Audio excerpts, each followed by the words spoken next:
Here, so I will call the meeting of the Exec Finance to order. Proper posting, I saw all of it, but verification, yes. We have an 18-item agenda this morning. Looking for a motion. Move to approve. Second. Any questions, comments? All in favor, say aye. I just want to let people know Ron Johnson can't. He's been working, so I have him on my phone. I'll put him on speaker when he needs to speak. Okay.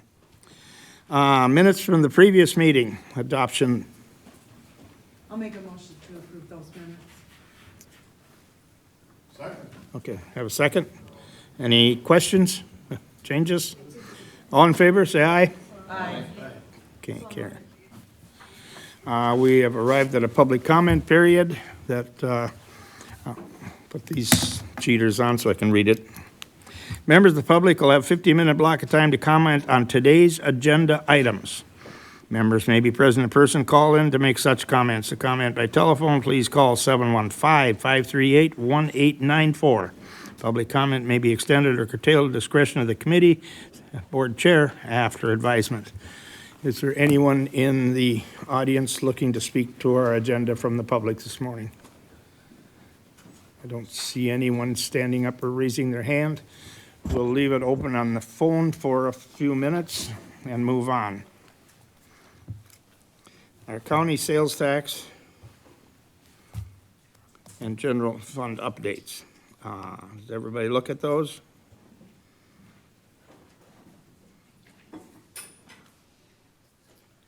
Moving along with the. Moving on. Well, I have had a request that somebody thinks we are not putting numbers out to the public. So I am going to read a little bit. The sales tax for the month of August was 335,000 and change, which is approximately 13,000 ahead of last year's pace, about 150,000 from last year. If there are no questions on that, I will move on to the general fund, which I'm finally happy to see some movement on. Come on, wake up. There. The auditor's reports finally came in, and our general fund is now looking pretty darn good.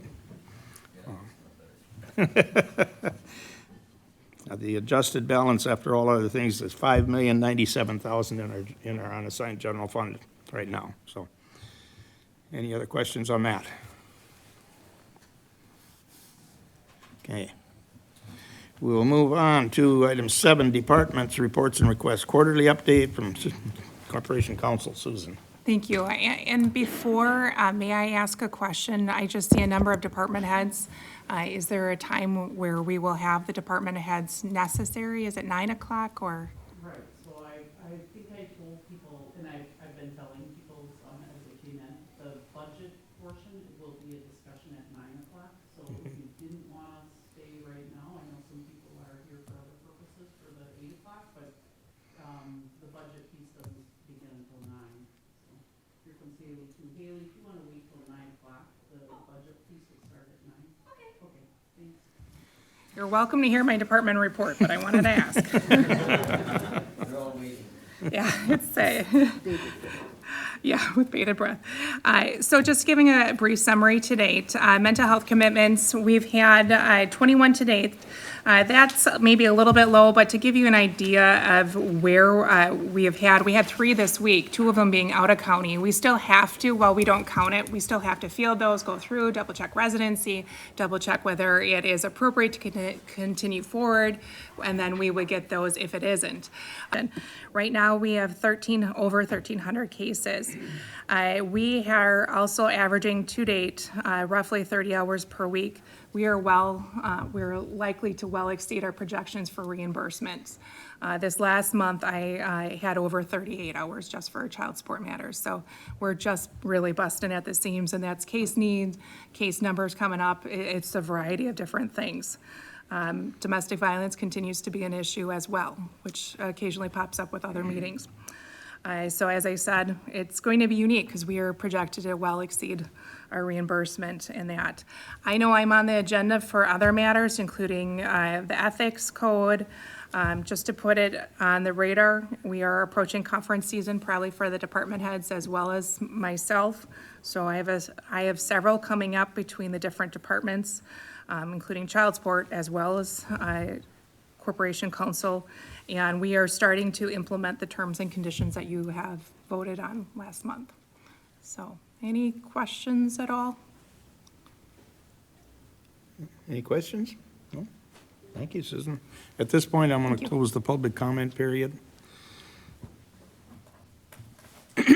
And move on to the Veterans Office with Joe. Good morning, everyone. Just a few updates for the Veterans Office. Big one was Ashley for the Arts was in August. We did not get to go both days, which was really frustrating. We were there Friday all day, and then Saturday, because of the rainstorm, we got there at about 10, and we waited till about noon and decided to just call it a day. So we didn't even set up. I have some really fun pictures if anybody wants to see them of us knee to waist high in the water, which is really entertaining. Next thing, later this month, we have our CVSO conference that is taking place in Eau Claire. Wade will be going to that. That also is our training for the year, so Wade will get his 40 hours of training that he's required to have every year. I'll be going in the spring of next year. Then the next item that I wanted to touch on was completions of claims through federal VA.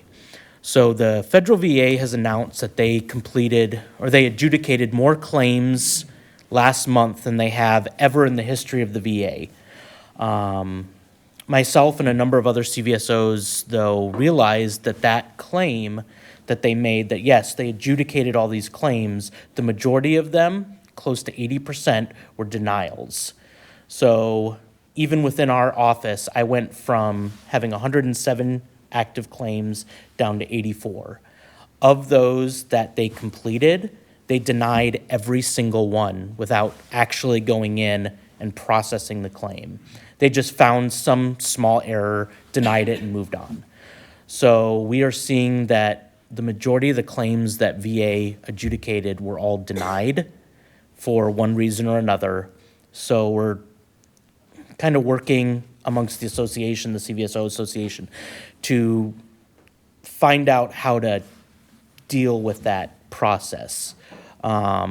Myself and Felicia Decker from Buffalo County spoke yesterday at length about it. She was at the big CVSO conference nationally last month, and they were seeing a major uptick in denials. And with that came a lot more appeals, going all the way up to the Supreme Court. The wait went for Supreme Court cases from 8 months to now almost 3 years for veterans who are waiting to have their claims adjudicated through the Supreme Court. That's only going to get worse as they keep denying things. The process for veterans normally would be you do a claim, it gets denied, we appeal it. If they deny it again, the next option is going to the Board of Veteran Appeals or the courts. And that process already takes a very long time.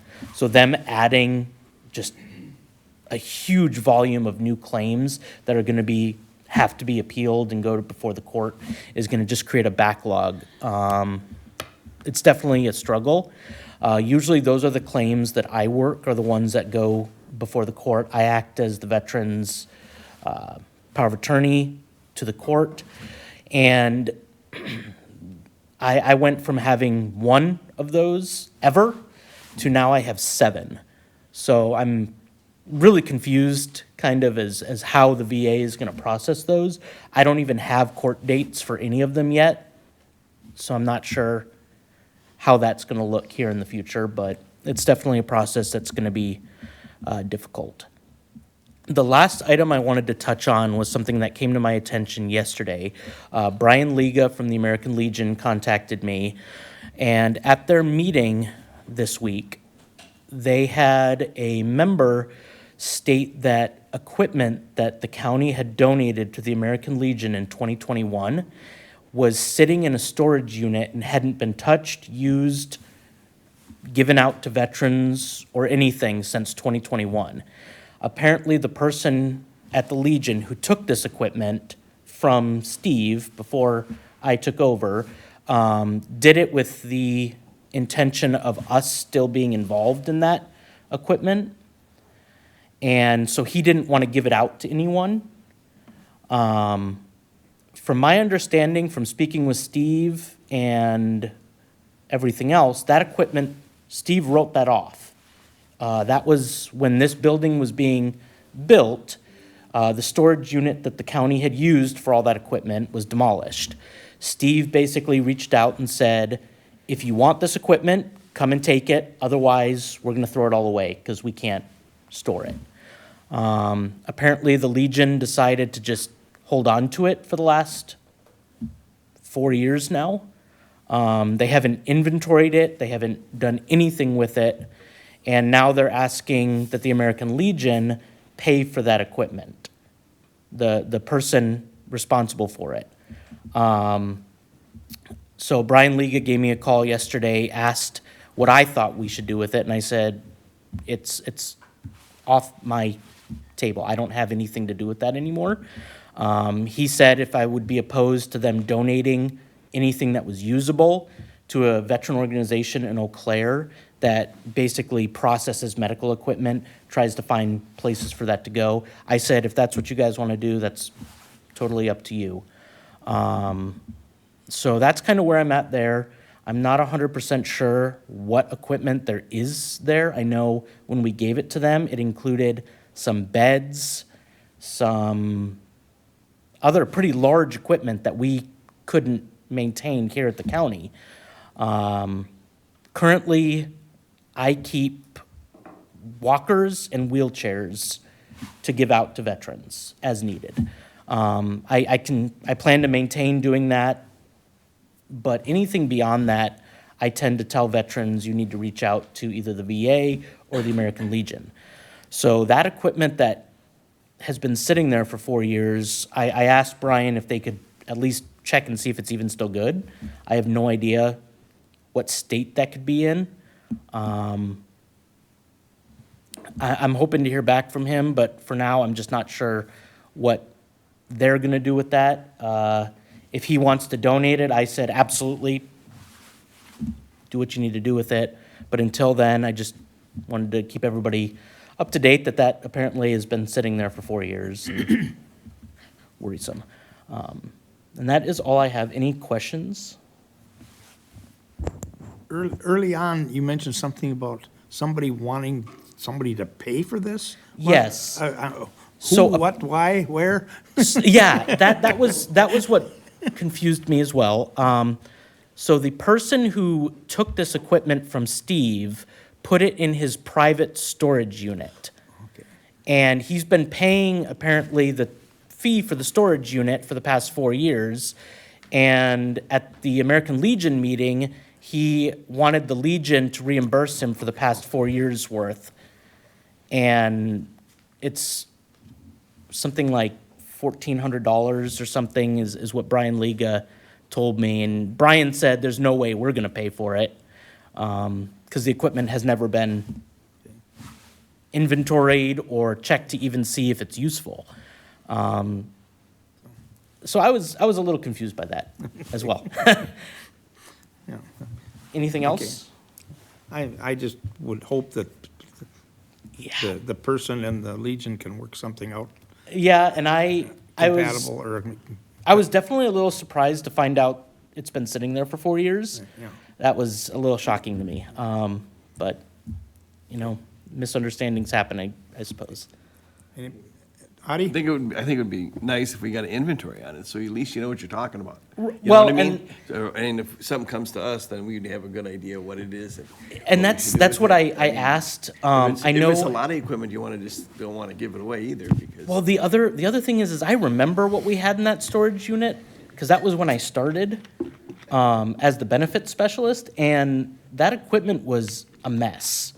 It had been sitting out there for years as it was, and the majority of it wasn't in working order. So I very much doubt in the last 4 years it's gotten better if nobody's been. It's an idea. It's an idea. But yes, that's. Rich? I just said that the unknown of what it entails, maybe it's something that the healthcare center, maybe Jerry could take a look at it and see if they could use that, keep it within the county. And we were just talking too, that, some of our, stuff that's, beyond our federal and state requirements, we could partner and potentially donate to you guys. We could. The problem is I have no storage Yeah. for that kind of stuff. That's why this is. Let's you and I get together, we could talk about Absolutely. that. All right. And that is all I had for updates. Sounds like a plan. Jerry and you will get together and try to figure something out. Yes. Good enough. Anybody else have any questions? Okay, thank you.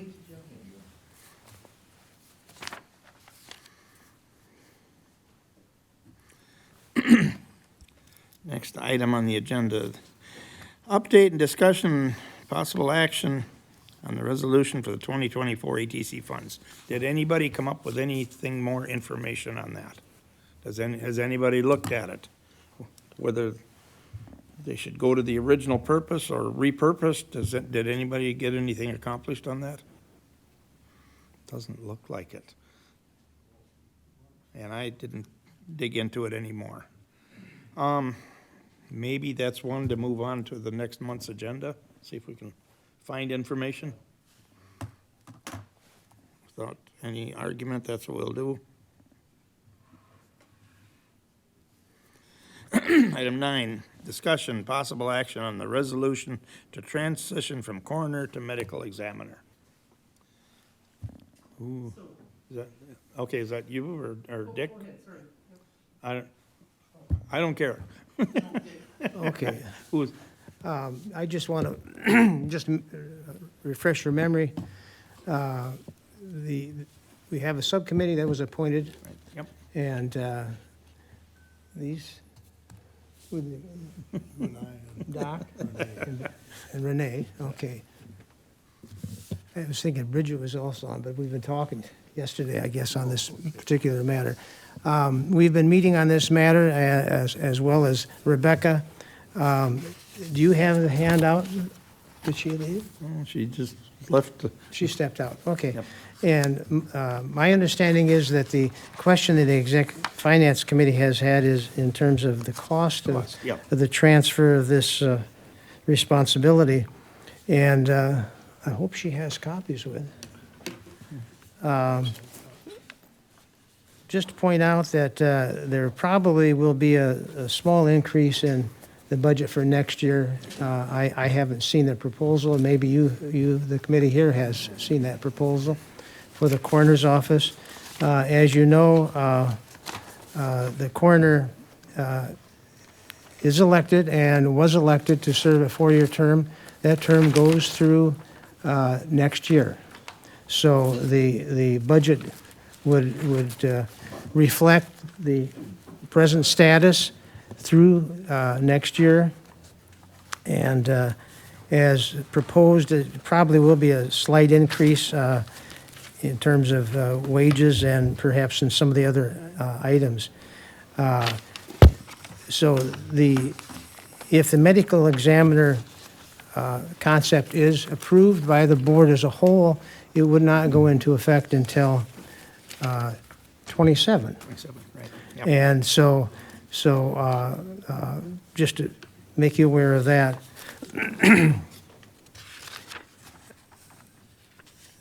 The committee has discussed this, and the committee does anticipate that there would be an increase. It's a guesstimate, and if you guys want more than a guesstimate, you ain't gonna get it, because we don't know for sure.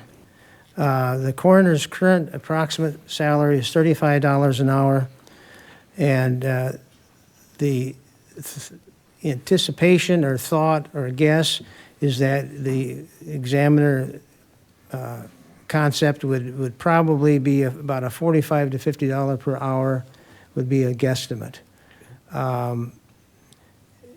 And as discussed earlier, I believe, The idea would be to hire a person part-time, half-time, and which would reflect on the current coroner's time in service, we'll say, or the amount of time required weekly. So there would be that increase. And then if indeed it would become a full-time job, either here or shared with another county, there would be a cost for fringe benefits, which there isn't. Do you have a copy of that? Thank you. Sorry, that I wanted to run and grab. Does, who needs it?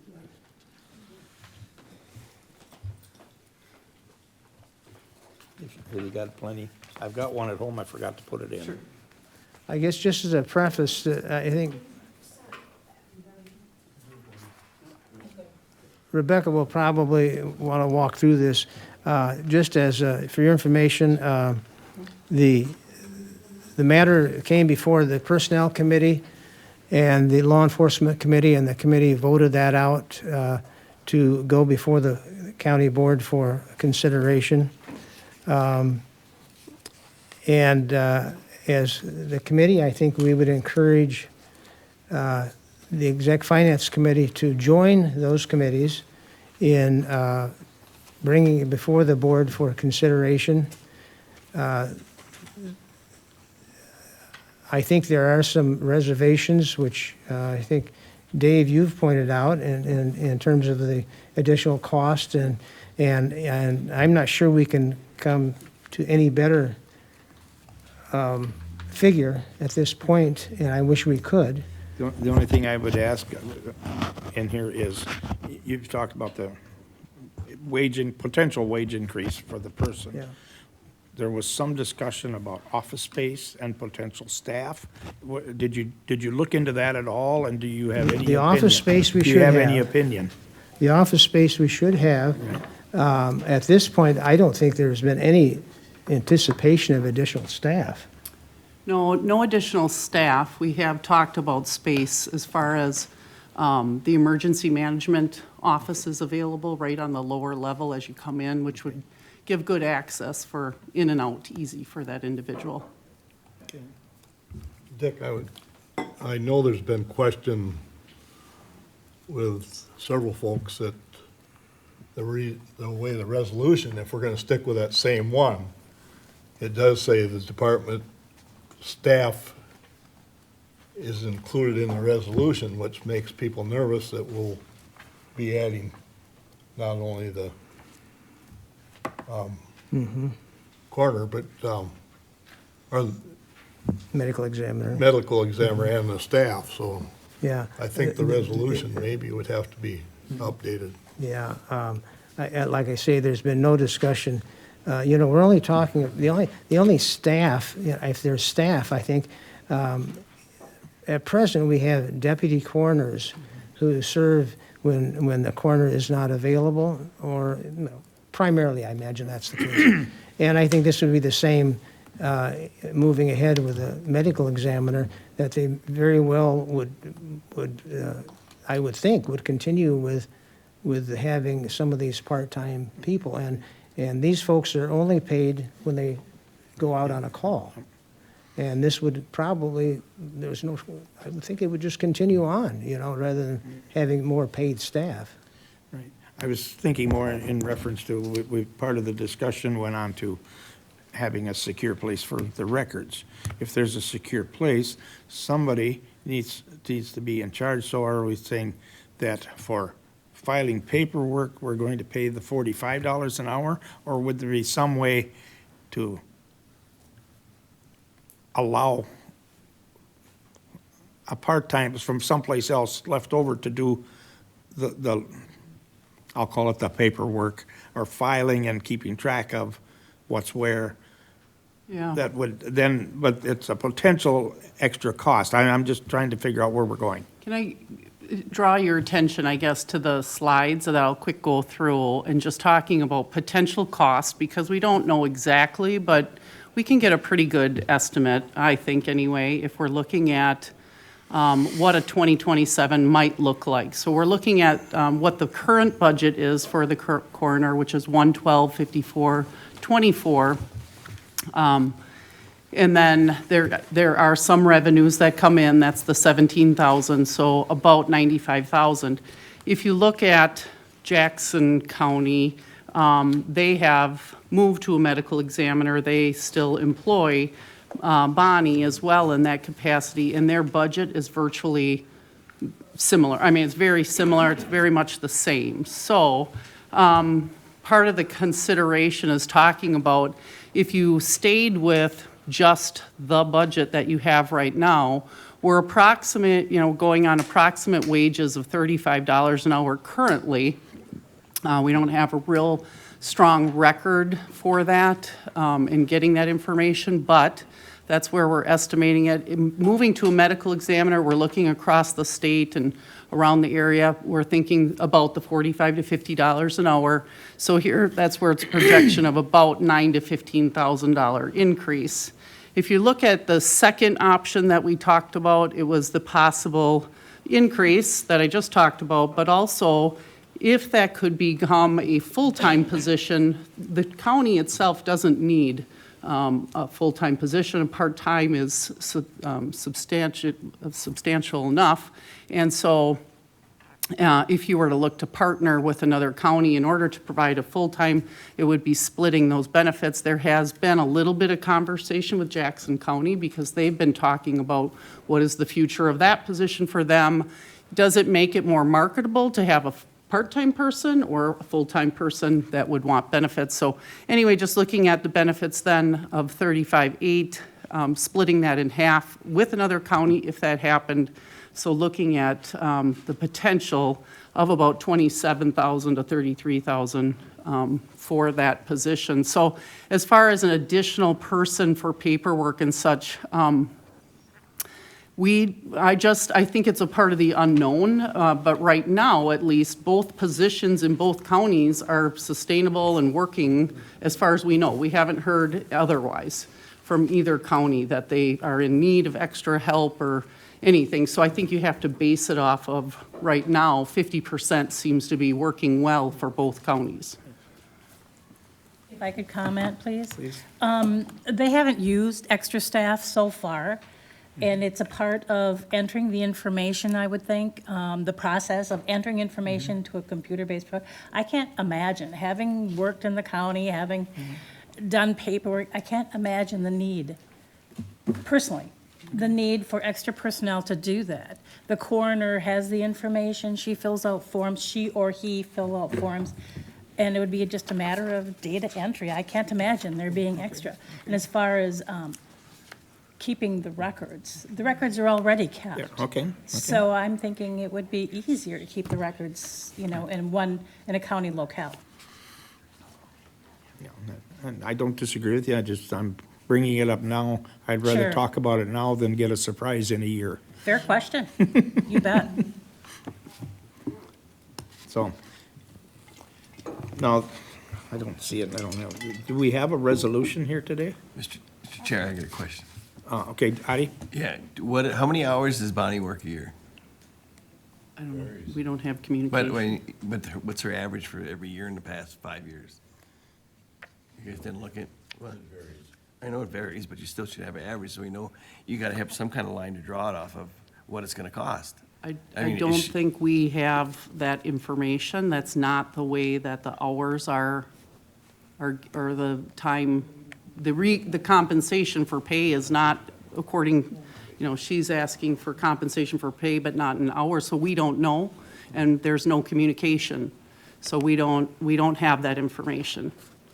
If I could say something there, budgets annually are projected on what's happened in the past years.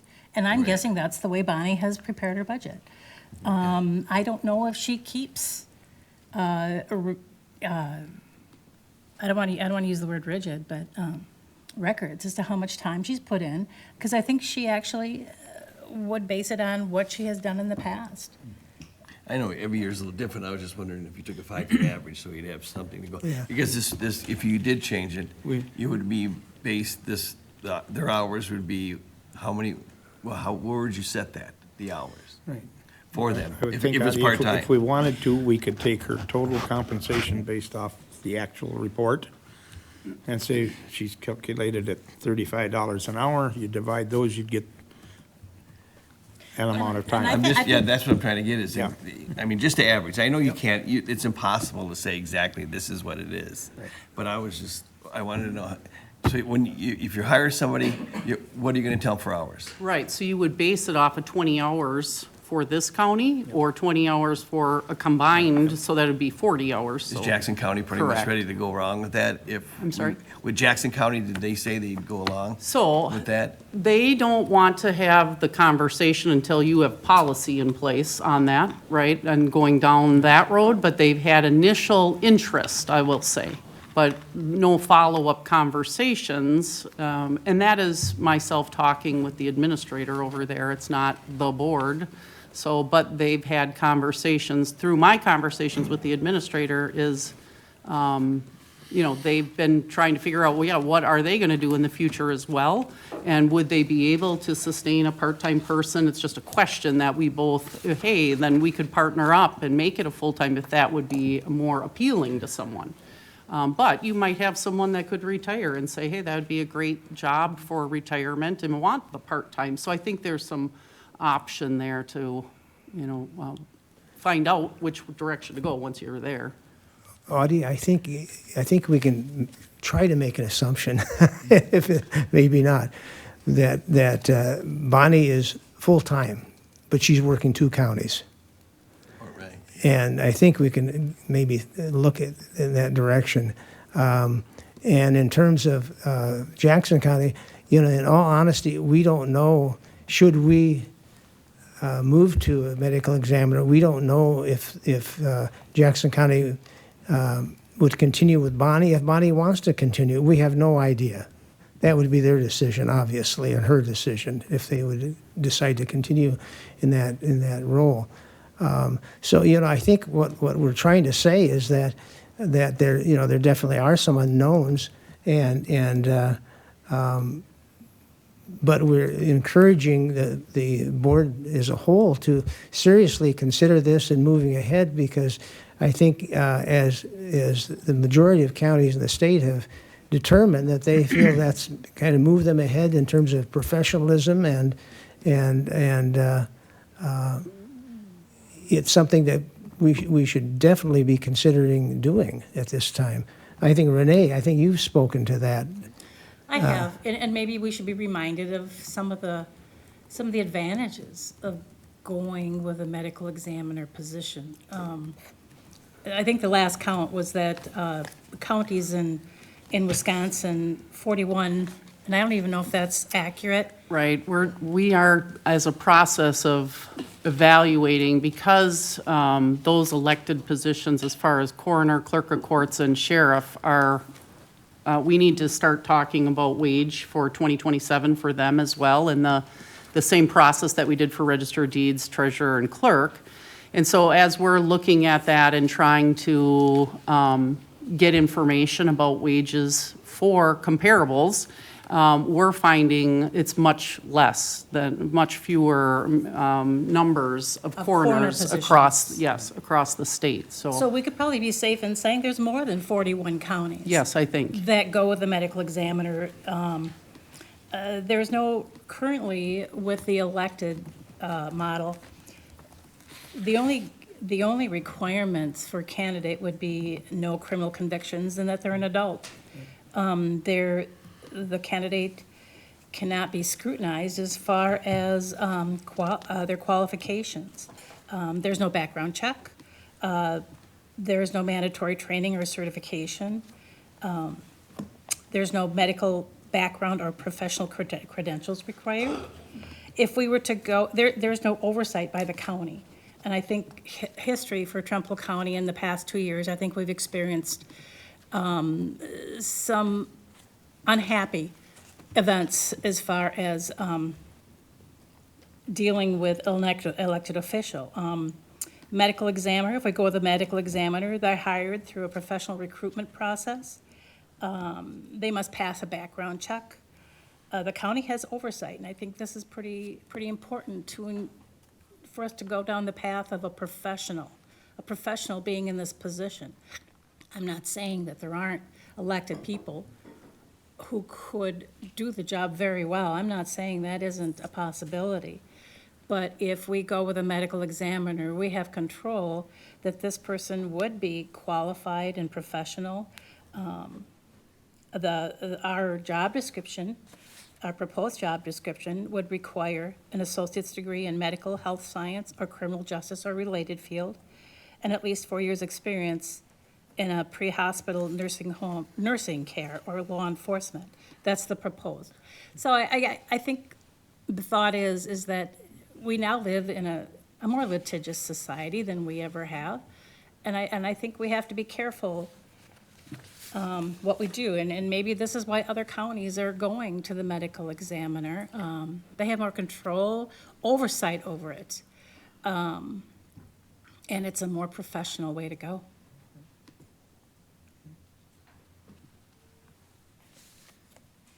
I'll just throw out my opinion here. I'm torn, because by doing this, we are taking things out of the hand of the voter directly. Granted, they can throw us out, but I'm not sure how much the voters care. So, and from other reasons, I do think we need to move into the medical examiner position.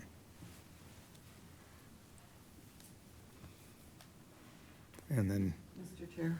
okay. Good. My feeling in this, of looking at this and weighing the differences, is much more, I don't see it is a lot of increase to the budget. Although there is increased levy to the residents, I see that. But I think the professionalism, if I had a family member and I needed a medical examiner versus a coroner, I would like a medical examiner to show up at my door. That's all I have. Thank you. May I make one more comment? Go ahead. Chair? As far as the budget, I guess I was sort of pleased to see where it came out, Rebecca, because if in the usual preparation of budgets from year to year, you're going to have inherent increases. So what would the existing budget be? It would be increased somewhat.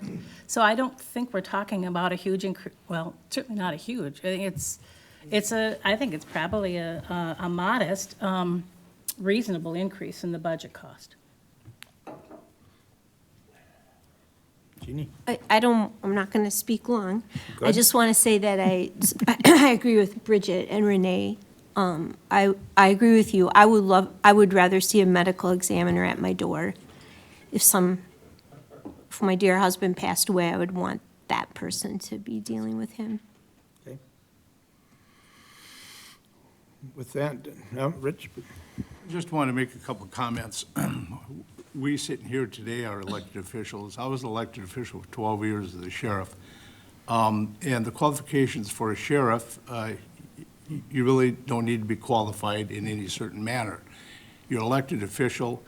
I believe in elected officials, even the coroner's position itself. I can move to a medical examiner, but it gives the public, the community in Trempealeau County, the right to put in of whom they want. Yeah, maybe you don't get the most qualified person, but there is schooling and training and stuff that one takes, the same as a sheriff. We've had several sheriffs in the past that didn't have any so-called qualifications to be sheriff as far as law enforcement experience, but they sure got the proper training and knew how to run a department. You also get people underneath you that are qualified, such as the current coroner. I worked well with her over the years. We had our disagreements and whatever, but we worked things out. I just question whether or not this board wants to actually control an individual. Some of that is good, I get it, but that's the purpose, that's the way democracy works. We have elected officials out there, the public get the right to vote, whether it's for clerk of courts or county clerk, register of deeds and whatever. It gives the public the right And I think that's important for this county to give the community the right to put whom they want in positions. Yes, a medical examiner, we got to have certain qualifications maybe to get into the position and get hired here in Trempealeau County. As far as come to the door, I went to many doors, and I know the current Sheriff Brett has been to many doors when we had to go and let somebody know that the loved one or somebody had passed away. And the current coroner was very good at going with us. There was good continuity. Like I said, there's always going to be issues. There's going to be issues if you get a medical examiner. There's going to be somebody that's not going to be happy. So I can go either way with it.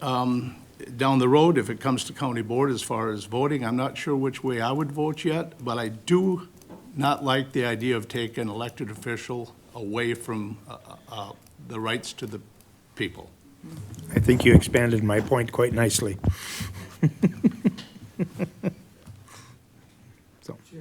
Say something.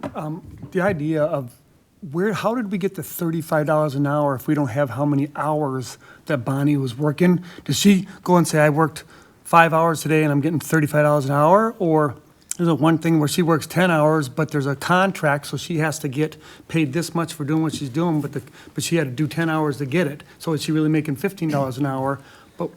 So I'm just wondering where the $35 an hour, how that came up. Just comes from an estimate from payroll. Yeah, I don't have a clue for an answer to that question, so somebody else has got to, if there's information there, somebody else has got to have it. I can't give you a lot of insight, but the way it's set up now, she's paid a salary, but she's also paid a per call. So it's really hard to figure it out. You know, it really is difficult. How many people are gonna die? They based it on 1,080, didn't they? Because 1,080 times $37 an hour is, 1,080 times $35 an hour is 37,000. Which is the salary in her, Right, in but her that's- 2025 budget. Yeah, but I know what Addie you're did saying, the but math. you were just asking, but that's how it comes out. But yeah, God only knows how many, some weeks she probably puts in more and some weeks less. And if you look at the chart, the comparative summary chart by county, there's some hourly rates there too, and they range from, 25 cents, and this might be certainly not 2026 information, maybe it's 25, 24, I'm not sure. But it ranges from $25.75 an hour up to $38.12 an hour. So it's right in the ballpark. So I don't think it's an inappropriate number to go with. It's probably an average. And based on your math. It was Yeah, but- based on your math. I was never very good at that. But, Mr. Chair, I just want to say, I don't know if we really need to do this right now. I kind of agree with Rich. I think it's quite the change. And it's, one of the big selling points was that, hey, a coroner is, we'll have all the records here and everything, but it can't be a big rush to change that because there's still 31 to 41 counties in the state. So we kind of got on this late this year. Is it, are we kind of rushing this through without really thinking it out? And maybe, I'm not comfortable with that. I agree with what Rich said and what you said about the people losing their vote. Maybe we should just sit back and really analyze this. Maybe till we get more numbers or more information and not try to rush this through because we're kind of pushing it. The That's my problem with opinion. that is we do kind of have a deadline. When do they have to take out papers? Well, you have time. I would say, I don't feel that it's been rushed. It's been Me through either. multiple committees, Right. multiple times, and in over multiple months. But if you feel like it's rushed, you do have time. That's why we started it early in the process. But I think we have brought all the information, unless you can think of something else specific that you would like for extra information. Like I said, we're looking at data right now on coroner wages across the state, and I do have initial information on that, which we're finding about 10. Now, we could dig harder to really follow up, which is what I would question, and going back and saying, of the 31, let's really reach out and trying to find out of those 21 left, what's going on and why we can't get those numbers. So, but that's where we're at right now. So if you wanted to, but I can't think of other information that you might want, but certainly that if you had other questions, we could certainly look at other things. I also think it's good information to know that this subject is not new. The last election, this was discussed by the county, and in fact, the coroner at that time, who is the coroner now, Bonnie, suggested that we go this route. She suggested to the Law Enforcement Committee. In fact, Dick, she didn't run in the most recent election. But anyway, it's something that is not new. It's been discussed in the past, probably maybe not as exhaustively as it is now. I think that you've gotten a lot of good information. It's probably a pretty exhaustive piece of information. I think Bonnie also appeared before this board. Right. And made the suggestion. I guess this is so timely because I think, and I think maybe John can speak to this too, that this matter came up for discussion, again, prior to Bonnie's last election. Not the previous, yeah. That's one of the reasons I was gonna bring up, that she kind of covered it. But anyway, Bonnie called and she didn't want to run as a candidate because of going out and getting signatures. She didn't want to do that. But finally I said, well, just run as a write-in candidate and you just have to fill out the paperwork, then run as a write-in. And that's what she ended up doing, running as a write-in candidate, and still won the election that way. And there was discussion, I think, prior to that in terms of moving to the medical examiner. That's but what it she was, wanted. But it was too late because it has to be done prior to the date people can take out their Papers. nomination papers for that position. So I think this is why we spent time on it this past summer and thinking that we'd get the move on it. And I think this is a policy decision. And the board may disagree with what my position is. I won't like that, of course, but but that happens. But I think this is a policy decision for the whole board. And this is why I encourage, you may have some reservations, this committee I'm speaking to now, you may have some reservations, and I think that's appropriately shared with the board as a whole, but it is our job as a board as a whole to deal with policy. And as you recall, when we discussed hiring an administrator, over the years, we learned that our job is to set policy and budget. And this is what we do. So this is an opportunity to make a policy decision. It may not go the way I would like it to go. I would hope it will, but the whole board should have a chance to vote on it. And it never has had that opportunity. Yeah, Mr. Chair, I think where we're getting, we have to decide as our exec finance committee if we're gonna move Correct. forward. Right. And I've, have some reservations I'd said already on the staffing in the resolution. And I know some people are gonna be a little disgusted because I think it looks like if I vote no, that it might end here.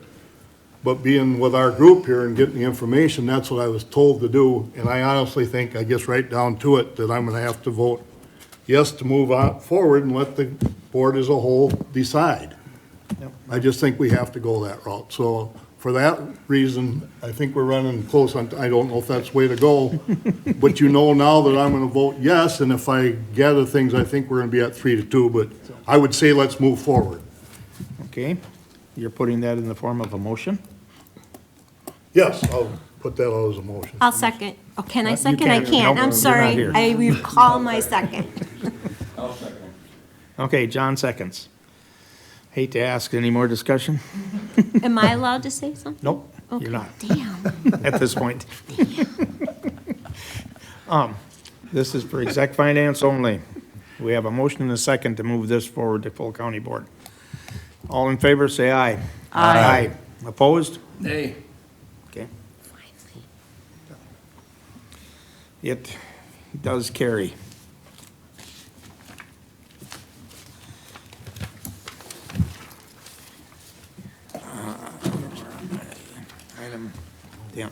discussion possible action on county code of conduct and ethics ordinance, Ms. Susan. We're just 5 minutes from going to the closed So session. those of you who are supervisors as well as this committee know, I sent an email out last week. And within that email, I tried to hit on multiple issues.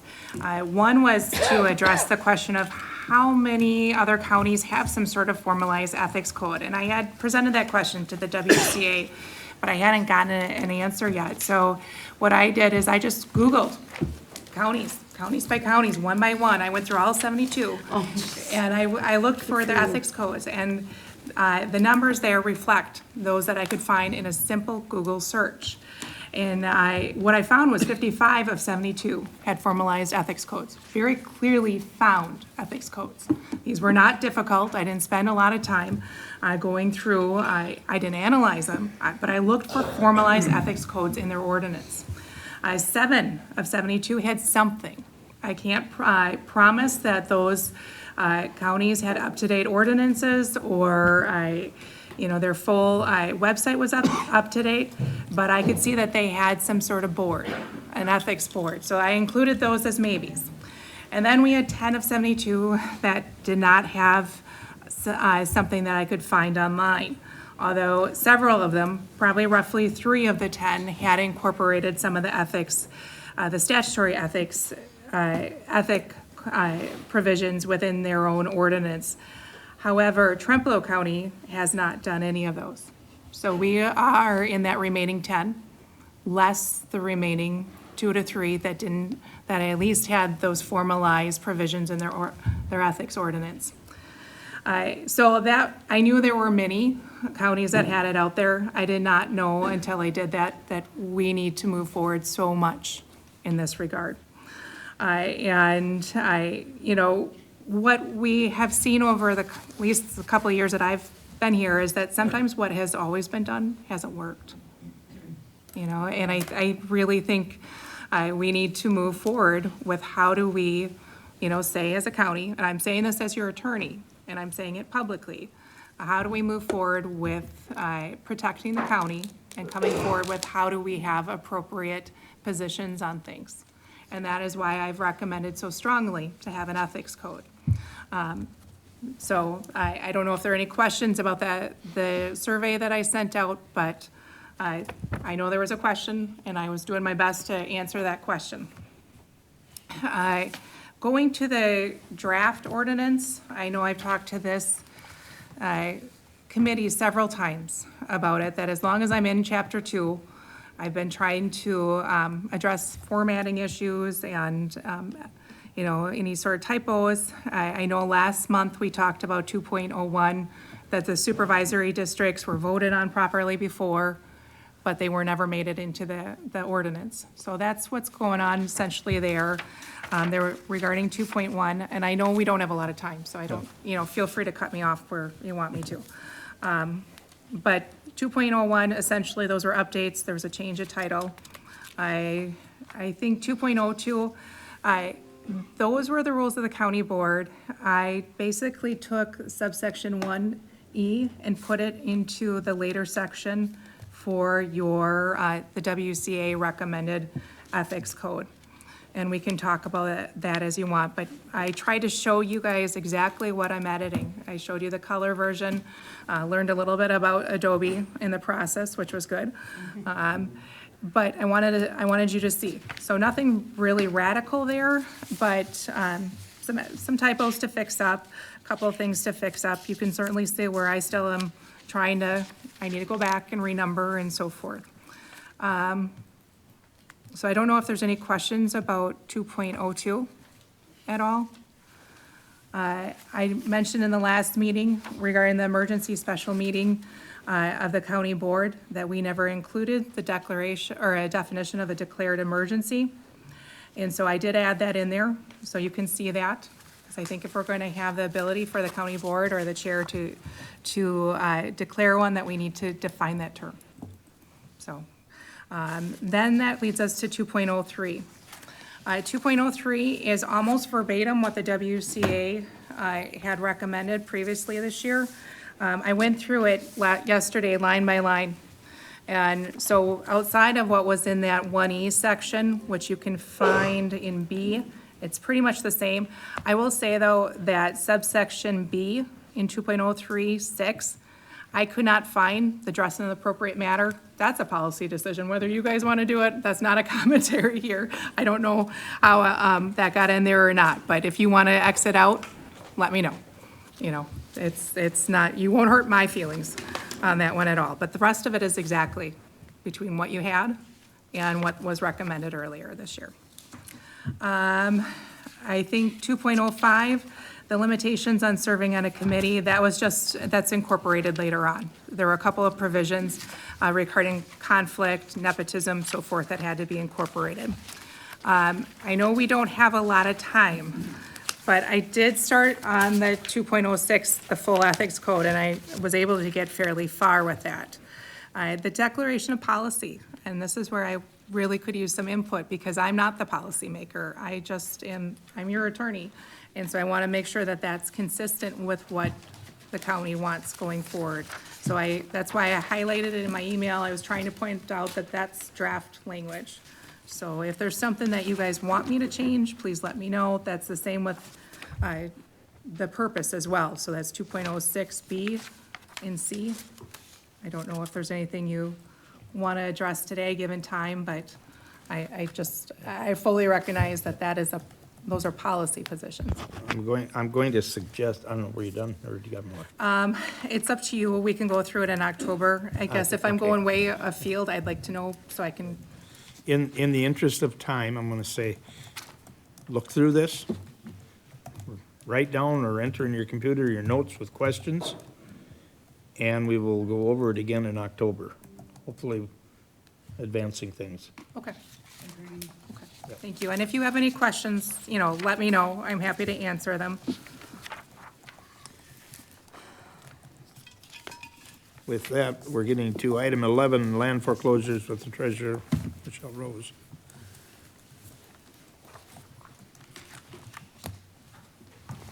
Good morning.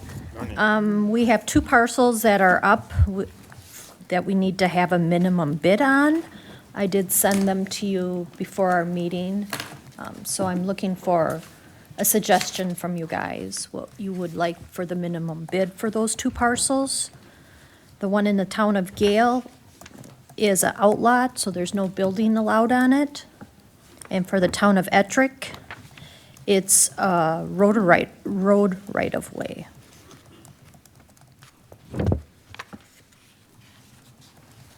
And the assessed values on those two properties? Yep, those are. I know you got them here, but it's not popping up for me. Okay, yep. For the town of Ettrick, the fair market value is $5,100, and that's for 1.5 acres, and that's the road of right-of-way. And the one for the town of Gale is 16.3 acres, and that is the outlot that cannot be built on.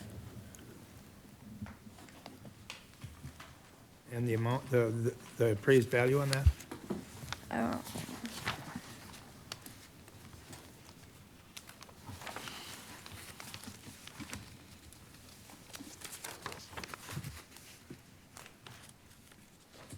On my printout, I don't show anything of the appraised value. I can look further into it.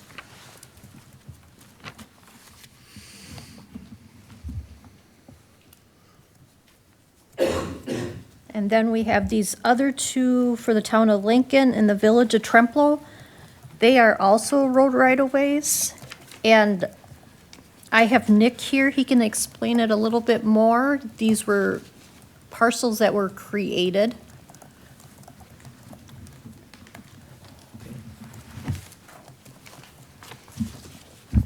All right, so first I want to back up to the very first one. So that right there is road right-of-way on US Highway 53.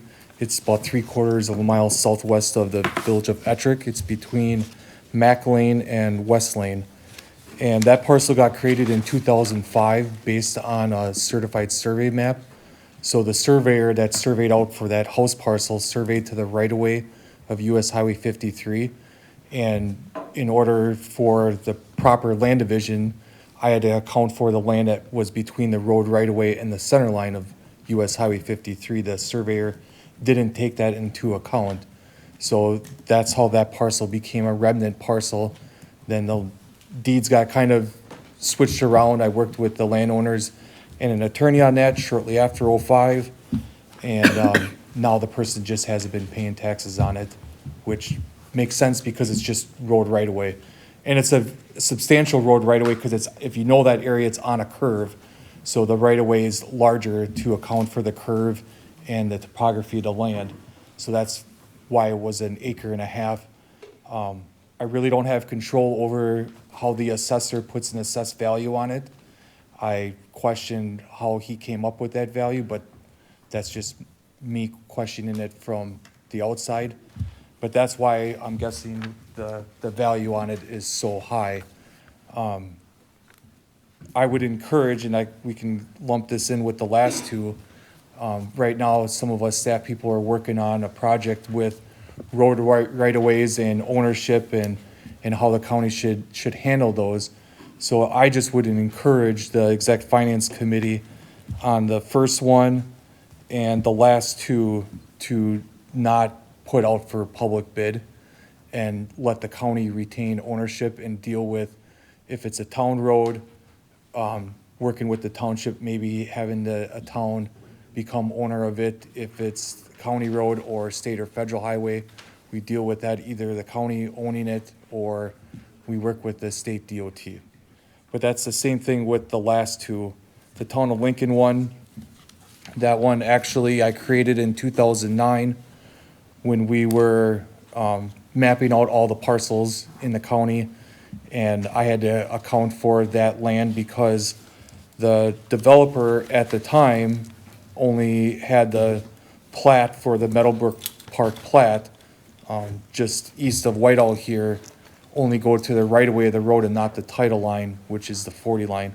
So that actually parcel should have been created in 1973. We didn't pick it up until we started mapping all the parcels in 2009 in the town of Lincoln.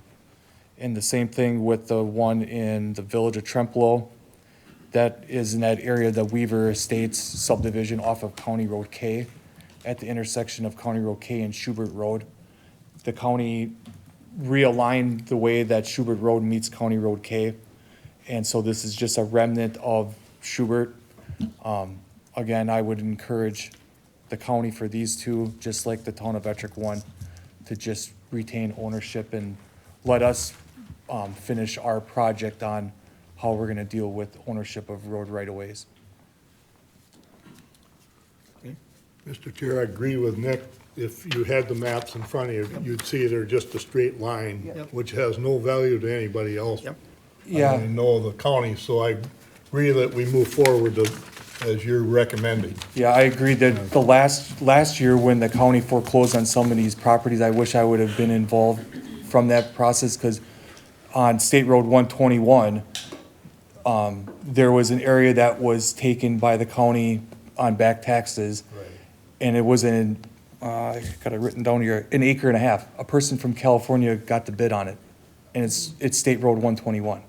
So these are the things that I'm trying to work with Susan and now Michelle being the treasurer of saying, let's not put these out here and let's handle them a little bit differently. Mr. Chair, please, can I make a motion that we agree with Nick on that? And then I would like the one in Galesville there, town of Gale, I think we should keep that on the books for ourselves. I would second that, Mr. Chair. Okay. Susan, you have a comment? I just want to clarify, and Michelle, can you help me remember? Is it the outlet one, the only one that we went through the foreclosure process? And the first. The first one? And the first one. Last year. Correct. That was I'm finishing these up for Lori. Okay. She started them and I'm just finishing them. So the outlet one was the only one that went through the foreclosure process last year, correct? I was trying to pull up my files. And the I town of couldn't. Ettrick. So for the one that's outlet, we have to vote on that today. We have to proceed under the new statutory provisions in 75 as well as in our own ethics code, or excuse me, our own ordinance. Okay. But it would be subject to those restrictions. Right, okay. Yeah, just to clarify. Thank you. So the motion as given is an acceptable motion? Yes, yes. Okay. I'm It sorry is if I- acceptable. Oh, I just okay. wanted to clarify that. Okay. Thank you. I'm sorry if the form was wrong. Okay, now, your motion was on all four of these items to Three. three. Yes, the town of Gale, I think the county needs to move forward and see if we can get bids on that property. Oh, okay. Does that fit with a workable from you? Yes. Okay, we have a motion and a second to take Nick's advice on 1, 3, and 4 of these presented ones. Any more questions? All in favor, say aye. Aye. Carried.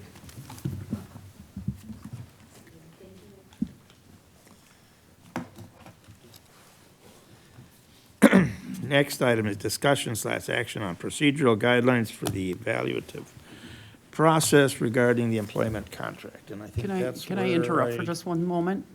So everybody is here for the budget discussion, and so if I could ask that I'll email everybody because this meeting is running long, so I'll email to let you know we're going to go into closed session right now. Well, Is that what you were on, right? 14? no. Oh, I'm sorry. Nope. Oh, you're Nope, on 12. we're on 12. I'm sorry. Yep. But I Okay. like your idea anyway. Yeah.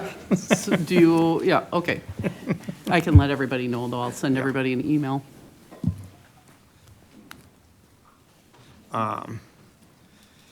Okay, on procedural guidelines for the evaluative process. And this is exec finance only. This item is an exec finance only agenda item. So, you gave it to me, where'd I put it?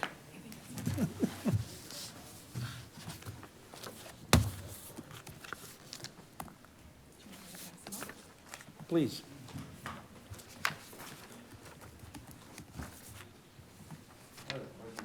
What are we gonna do with this town of Gale property? Be His postponed till motion next was month? to let the county keep dealing with it. So it's gonna go on the agenda for next month again? Well, probably, or whenever new information or whatever comes up. Okay.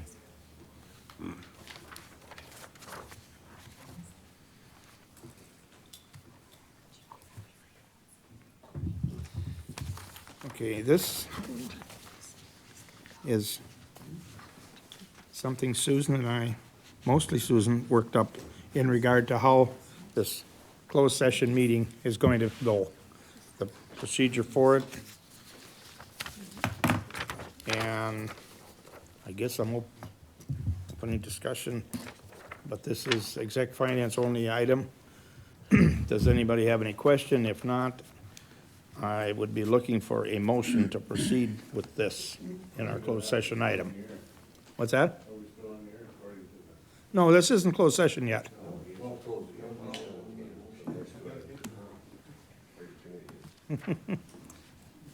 No, this is just discussing our procedure. Is it necessary to read this all out for the public? I don't think so, is it? No, I don't believe it's Okay. necessary.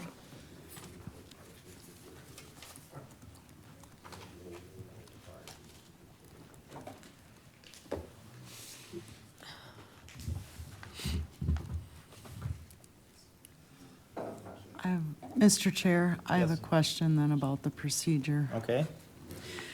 So in the portion where it discusses 10 minutes in regards to comment period, I guess my question is, and maybe Susan can answer this per statute, but we spent a lot of time filling out evaluations. I think that the evaluation that we've printed out, each and every one of us speaks for itself. Yep. So my question is, why do we need an additional 10 minutes to speak to what our survey says?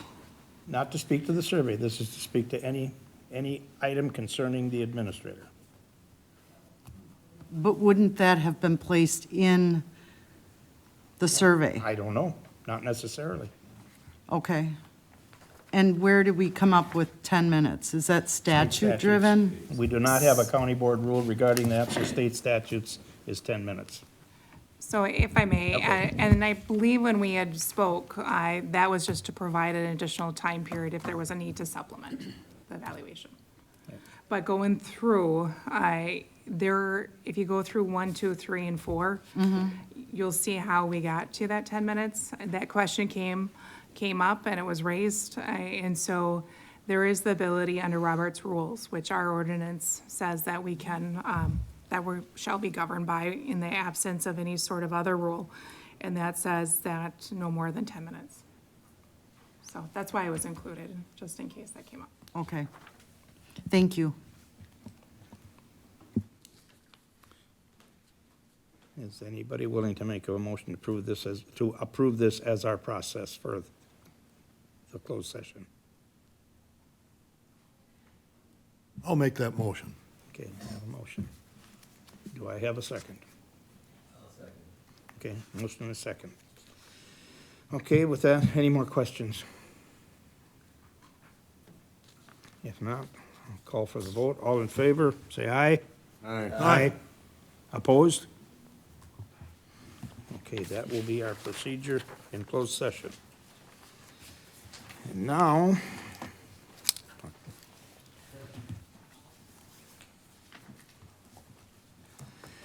we are opening up the joint session with personnel bargaining. And I'll turn it over to you to start your part of the meeting. Okay. All right, I will call the personnel bargaining portion of the meeting to order at 9:16. I certify that open meeting law requirements have been met with proper posting. We have a 7-item agenda. Entertain a motion. I so move. I'll second. Motion by Lyon, second by Nutter. All in favor, say aye. Aye. Opposed? Motion carried. Public comment period, that's not something that we normally have on ours. So.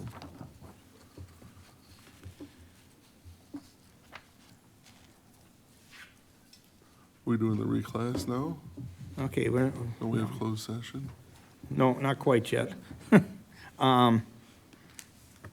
We're doing item 5 and 6 on here in open session, correct? Okay, I'm going to declare a 5-minute pause for the cause. Everybody is back, so we'll call this back in session. And Rebecca, you're up with your, Okay, so in front of you, you have the printout for the budget introduction, and that is really what this is an introduction. So all of these wonderful individuals that are here have been putting and working hard on their budgets and working with myself and Amy to submit those to us and get them put in. So we're still compiling and going through everything, and then they're taking the time to sit down with me, walk through the budgets and explain where they're seeing pinch points, where they're seeing increases or decreases and why and such. But, so I'm bringing this to you today to talk to you because of the discussion we had earlier that was brought up, you're the policymakers. So you own the budget, this is your budget, and so I want to make sure that before it starts developing, we still don't have all the state numbers, but as those come in, we start to look at what funding do we have, what funding don't we have, and then what are all the needs and wants that are within the county, and then you, as the policy holders and the deciders on the vision, decide what is it that we want to prioritize, because we can't do it all. There's no way that we can possibly afford everything that really we need, but also want. So just to talk through what I'll share with you today is I'm going to touch on our strategic planning and those priorities that we went through as a process, the reclassification requests that came through departments, new position requests also from department heads, wages and health insurance, mandatory, non-mandatory positions that we have here at the county, our capital improvements plan, and then what will our upcoming meeting dates be for regarding budget, so we can continue the conversation, because again, this is just an intro and I'm looking for input as we build the budget. So strategic planning, if you're looking at page 3, these are the top 4 priorities that came out of that strategic planning. Number one, financial stability, and it's not in the number one position just out of chance. That was overwhelmingly the decision on the board of saying, we really need to be financially stable in how we move forward. And so that's a great priority that we have right there. So this can help guide us, right, in our discussion as we build the budget. Economic development also affects that financial stability, so that's priority number 2. Communications, internal and external, we've had a lot of discussions about that over the last year and a half. And then public infrastructure and connectivity. New position requests. I have a list here of the departments that they were requested from and the new positions. Right at the top is that district attorney request for the new paralegal to support the additional DA that's being funded through the state. Facilities, there's a request for additional custodian to help manage additional space at the government center. Parks, administrative support. Corporation counsel, an assistant corporation counsel. Sheriff's office, jail programming officer. Human services, 3 positions, as you can see them all listed right there. The judge and circuit court, clerk of courts, 1 position, an additional deputy clerk. Personnel bargaining committee made a request on what that might look like if a human resource director was brought on and you split the 2 positions of a county administrator and human resource director rather than having 2 positions in one. And then from my viewpoint, also as county administrator, a finance director for the establishment. So what does that cost? A grand total of $808,000, a little over that. So let's move into the discussion on that and kind of the process that I've used in looking at these positions and making some recommendations to you. So if you look at this first page, we've got the district attorney, legal assistant, paralegal listed right there with a green box stating, you know, again, this is something that the state has budgeted for in adding a DA position. So it would be likely or needed that we would need a legal assistant to go along with that. Last year, if you remember, we made a strategic move to take the full-time position that was in UW Extension. We left that person half-time in UW Extension and moved that half-time person into the DA's office to give support over there. In conversation and talking about the DA's office now gaining a full-time DA plus a full-time paralegal, it would make sense to say we're going to back off on that support and use that person in another area that we have need. So that has been my discussion with DA, and we are moving forward in that discussion. So the second position request was that custodian that was requested. I'm putting a red on that and saying no hiring action because of that move from the 50% person over in the DA's office would now support the custodial facilities management, so that Jeremy has help with scheduling, invoicing, but also that we're going to free up some time from his staff, that all department heads, all departments will be responsible for their own garbage drop-off every week. It's a process that will provide less touch points from the custodian going to every office. And we have the space now with the new space that we're redoing, so we can all drop off weekly or once every 2 weeks. And then also to research automation options. Moving on to page 6 on parks, there was a request for Parks Operation Administrative Coordinator.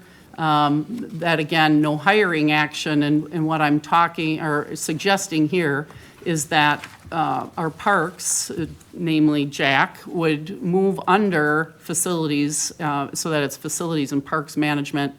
And he would have access as well to the use of that 50% assistant that we would transfer over from the DA's office to help support both of those two. Oops, sorry. Corporation Counsel. So Corporation Counsel has requested the assistant And so my hope is that we could provide about half of that cost, contingent on funding, depending on where we line up, and so that we could contract out or provide part-time coverage for our attorney. And again, I'm going to look for input from you. So if you say, well, we really need that as a full-time person, and you want to make that a priority, that's what I'll want to know. But right now, I'm telling you, I think as a first step, that would be a good move. And as I'm looking at the numbers, I have concerns about how to afford everything. And because we're going to talk about the wage piece, and because we're going to talk about the health insurance, all things that I want you to consider as we're looking at all the positions here. Question, Yeah, Becky? sure, please, anytime. Potential funding, will you touch on that later? Or would it be Not good? today. Okay, thank you. Not today. That'll be coming because we don't have all the state numbers yet. So, Right. we're having conversations and we're lining up some funds that we think are coming, and we've seen some increases for circuit court, the conservation positions, things like that. And then, of course, we talked about how our net new construction was higher this year. All of those things will play in, and highway aids, where does that fall? But those will be further discussions once we have more solid numbers. Thank you. Yep. So Sheriff's Office, you've heard a lot about this position, and Sheriff has talked about this for a while.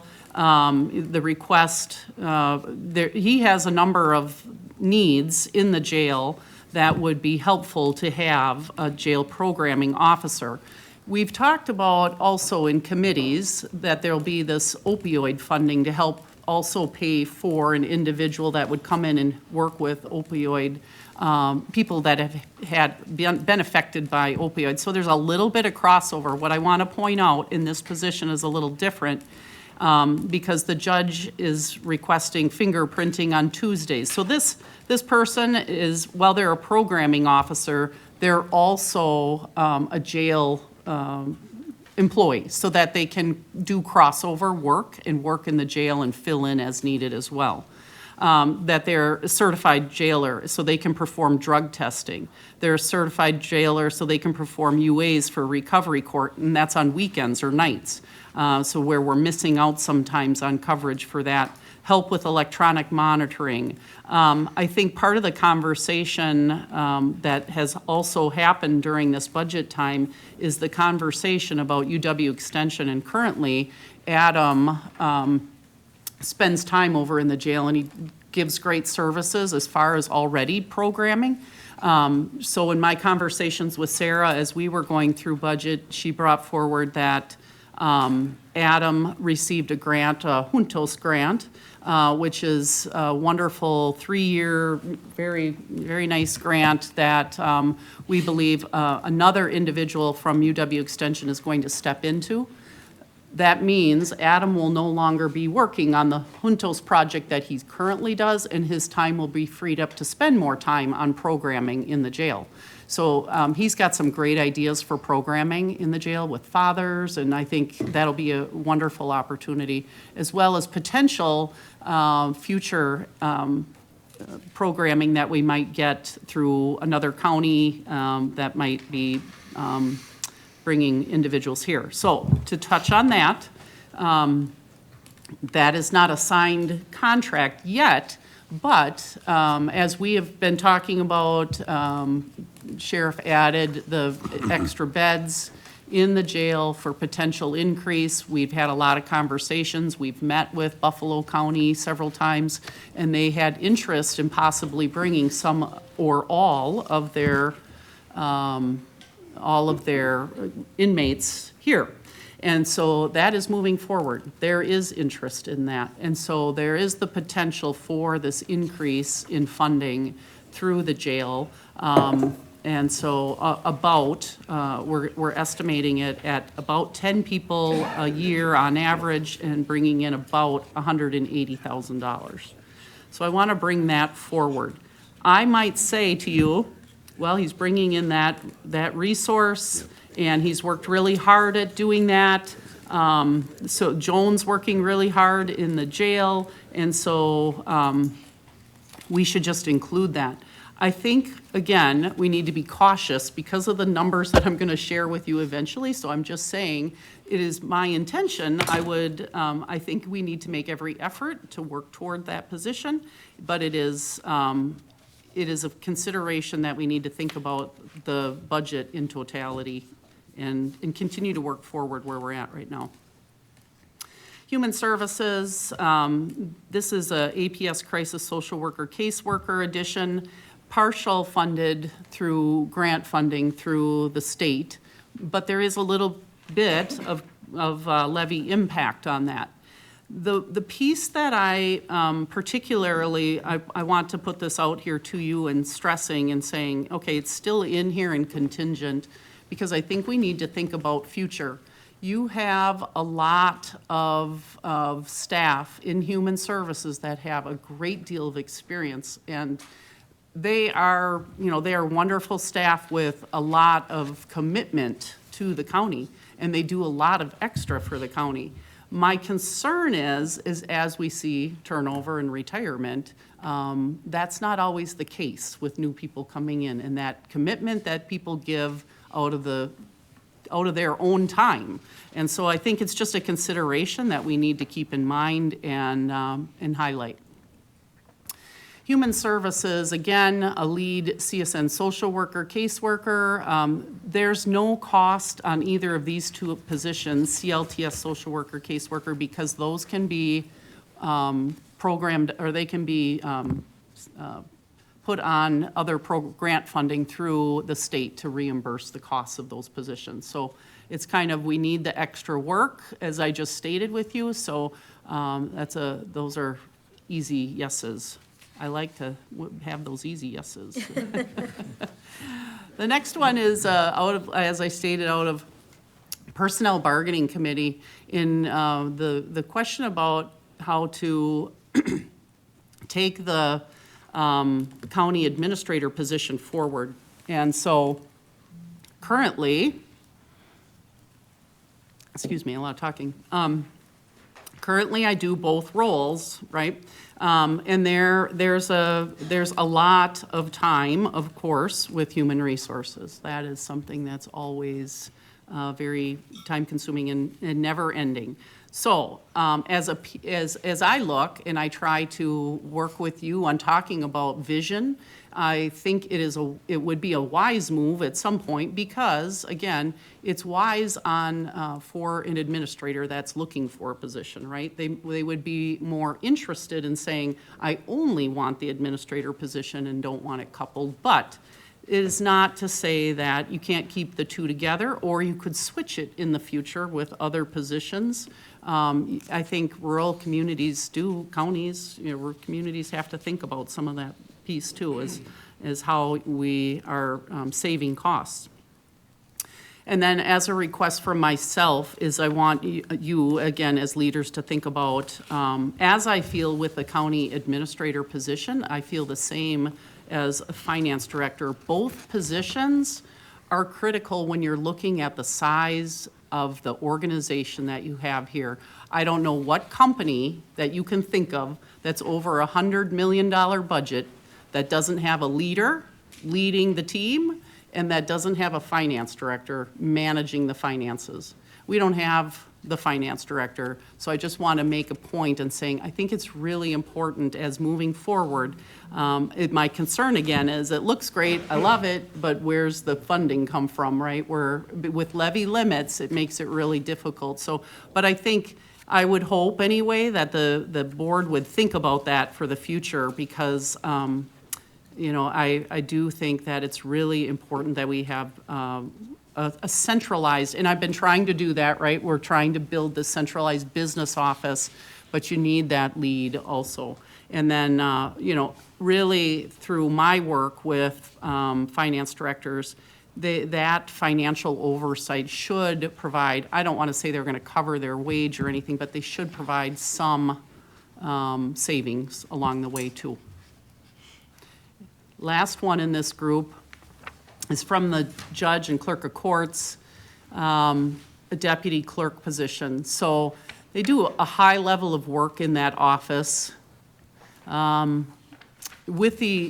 think this is the piece, is we know that we've struggled a bit over the last few years in that area, and that it takes time to build back. And so there could be some of that strain, right, from the past couple of years, trying to catch up. I know a lot of my conversations with Mary is that they're still working through things. So that's of consideration to say, well, will that just go away?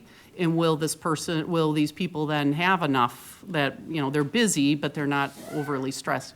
I think the piece that, again, as visionaries to think about is that the future, you're adding a DA, your future, you're gonna add a judge.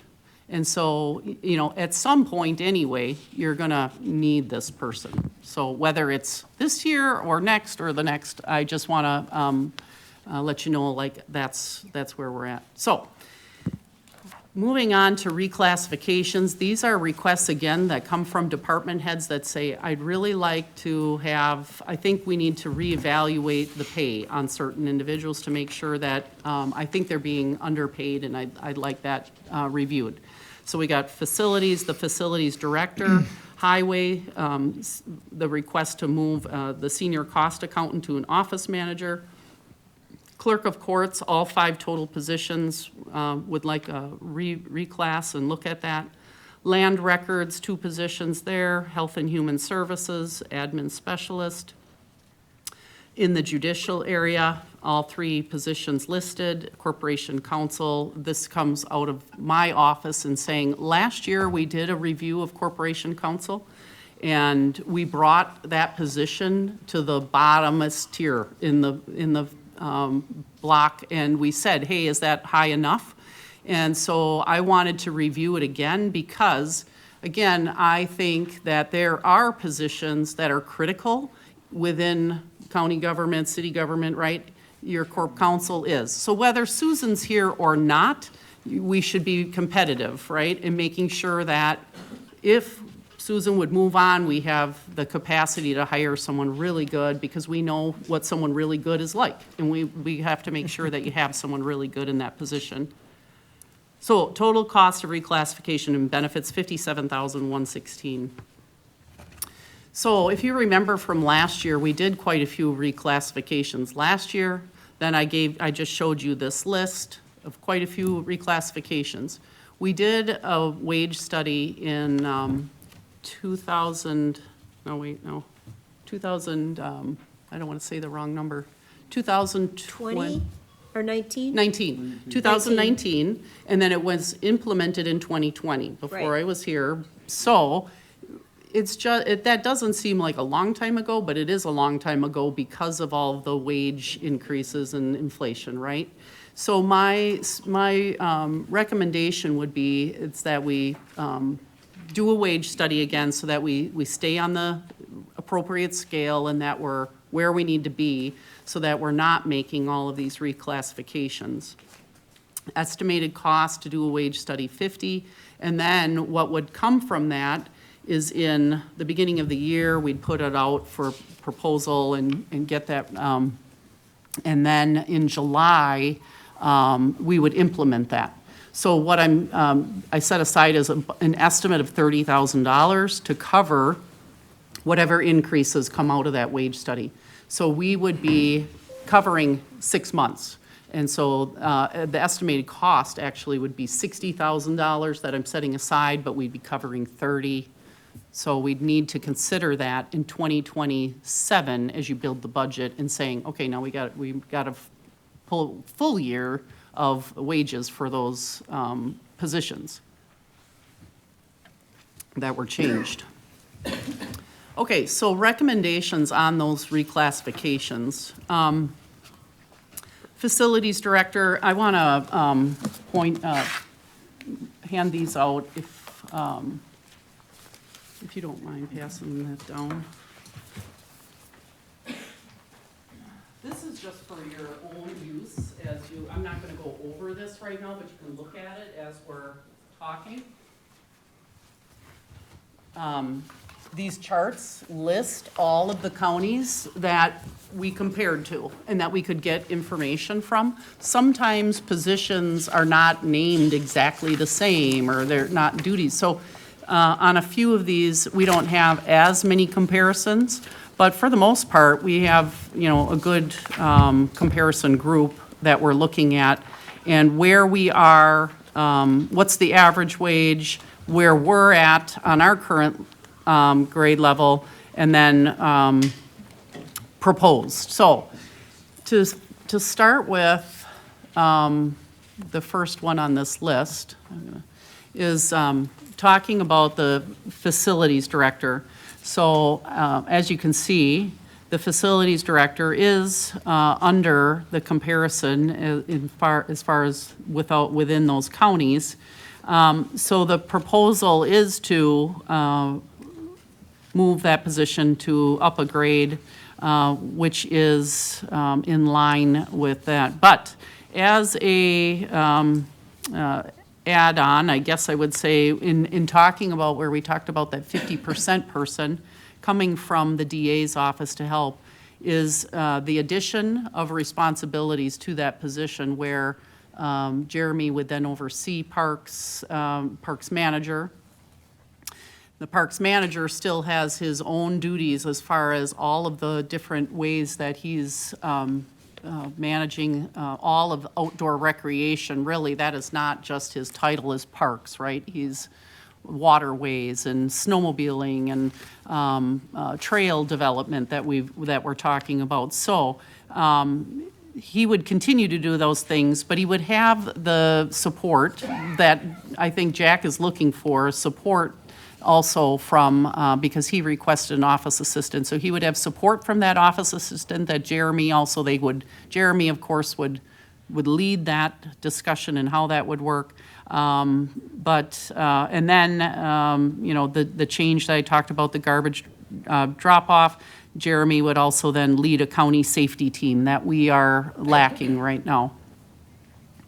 So that's all within that change. And then moving on to the request then from Highway Office Manager. This individual, Diane, works in the office. What I'm suggesting is currently she is an hourly staff, so she would move to exempt. Thereby, you would save the funds off of overtime. That's quite hefty right now. And so she's exempt. And currently, at this time, she puts together a report that's a part of our audit that she gets up to 98% complete. The audit team takes it, puts their name on it, and puts it out and charges us $10,000. So my suggestion is to say, then she takes that over and finishes it, and that we don't have to, that saves us $10,000. And she would be in charge of that. But then she's also going to be taking on supervision of office staff at the highway department, with the understanding too that with that, we're looking for efficiencies and changes and things that are going to happen there to help with how we move forward. So here's the Health and Human Services Admin Specialist. If you look at the chart, I just, you know, comparison-wise, it compares with other positions and that need. Again, the list on the next page, Clerk of Courts, all of those listed, they are low.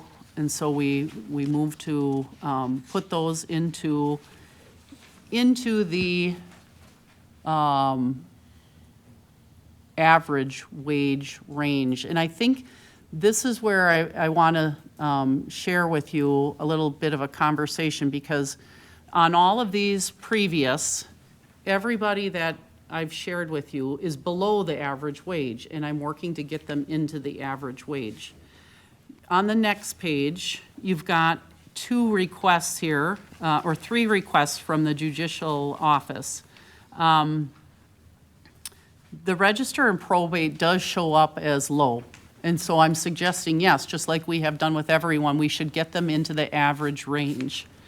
The other two positions, the office manager and juvenile clerk, are not, they are already in the average range. The question, I guess, that's been brought forward to me is that if we're making the change in the clerk of court's office with those 5 positions, there becomes compression issues on these 2 positions, even though these 2 positions outwardly are in the normal range. And I don't disagree, but my job is to get everybody in the normal range or in the average range. It is not to look at compression. At least that's what I believe, because I will tell you this, having worked in this before, is as soon as we're going to make that change and say, well, they're already in the average range, but they should be bumped up because of the compression, you're going to have it from every department and everybody else. And we can't look at everybody that way. That's what the wage study's for. And so I think it is not anything against those individuals or the judicial office, but that consideration only. Okay, then moving on to land records requests for the GIS property analyst and GIS specialist. And then as I'm showing with you, the Corp Council did look low, and so I had put that in as well. And then the last 2 requests come from the Register of Deeds. That's the same situation, that according to the comparables that we were using and the counties that we were using, they show up as it is in the average range already.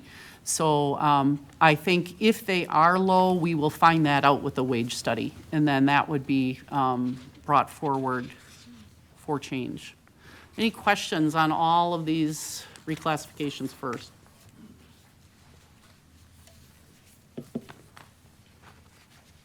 Okay, so challenge. Now, we have, of course, we have the big word levy limits, and so we've all heard about that many, many times. So, of course, I want to talk to you about the next conversation, because I've just put out all of these positions that are requested, all of these increases in wages that are requested, and we want to provide a yearly increase, of course, right? So my proposal to department heads was to include a wage increase of 3% across the board for everyone. Not a step. Again, we would just keep the steps moving up. So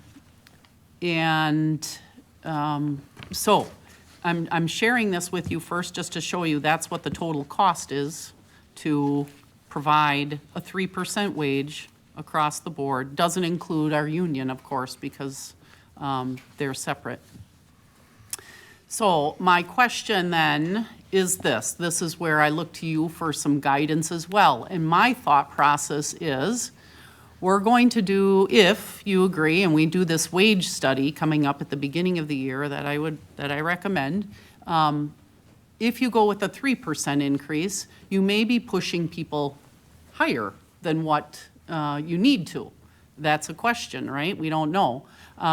So originally, I looked at this saying, if we did a wage increase of 2%, this is what it would cost the county. And it's not proportional, of course, because we do have included in the costs the union wages, so they don't fluctuate. They're at 5%. So they would not increase or decrease there. So, but with the 2%, then my suggestion is that we look at this first, put in the wage study, then in 6 months, again, we would get the wages up where they should be, and people that are too low would be compensated. So we'll come back to that, but we built it out right now for the 3%. But my feeling is that it would be a better scenario if we went with the 2% and included the wage study.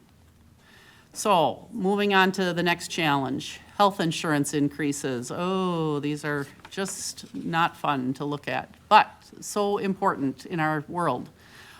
There's rising costs, of course, in healthcare, uncertain future trends, employer costs remain high, balancing what is the best pay plan and best insurance coverage, can we have both? So I propose this question to you in saying,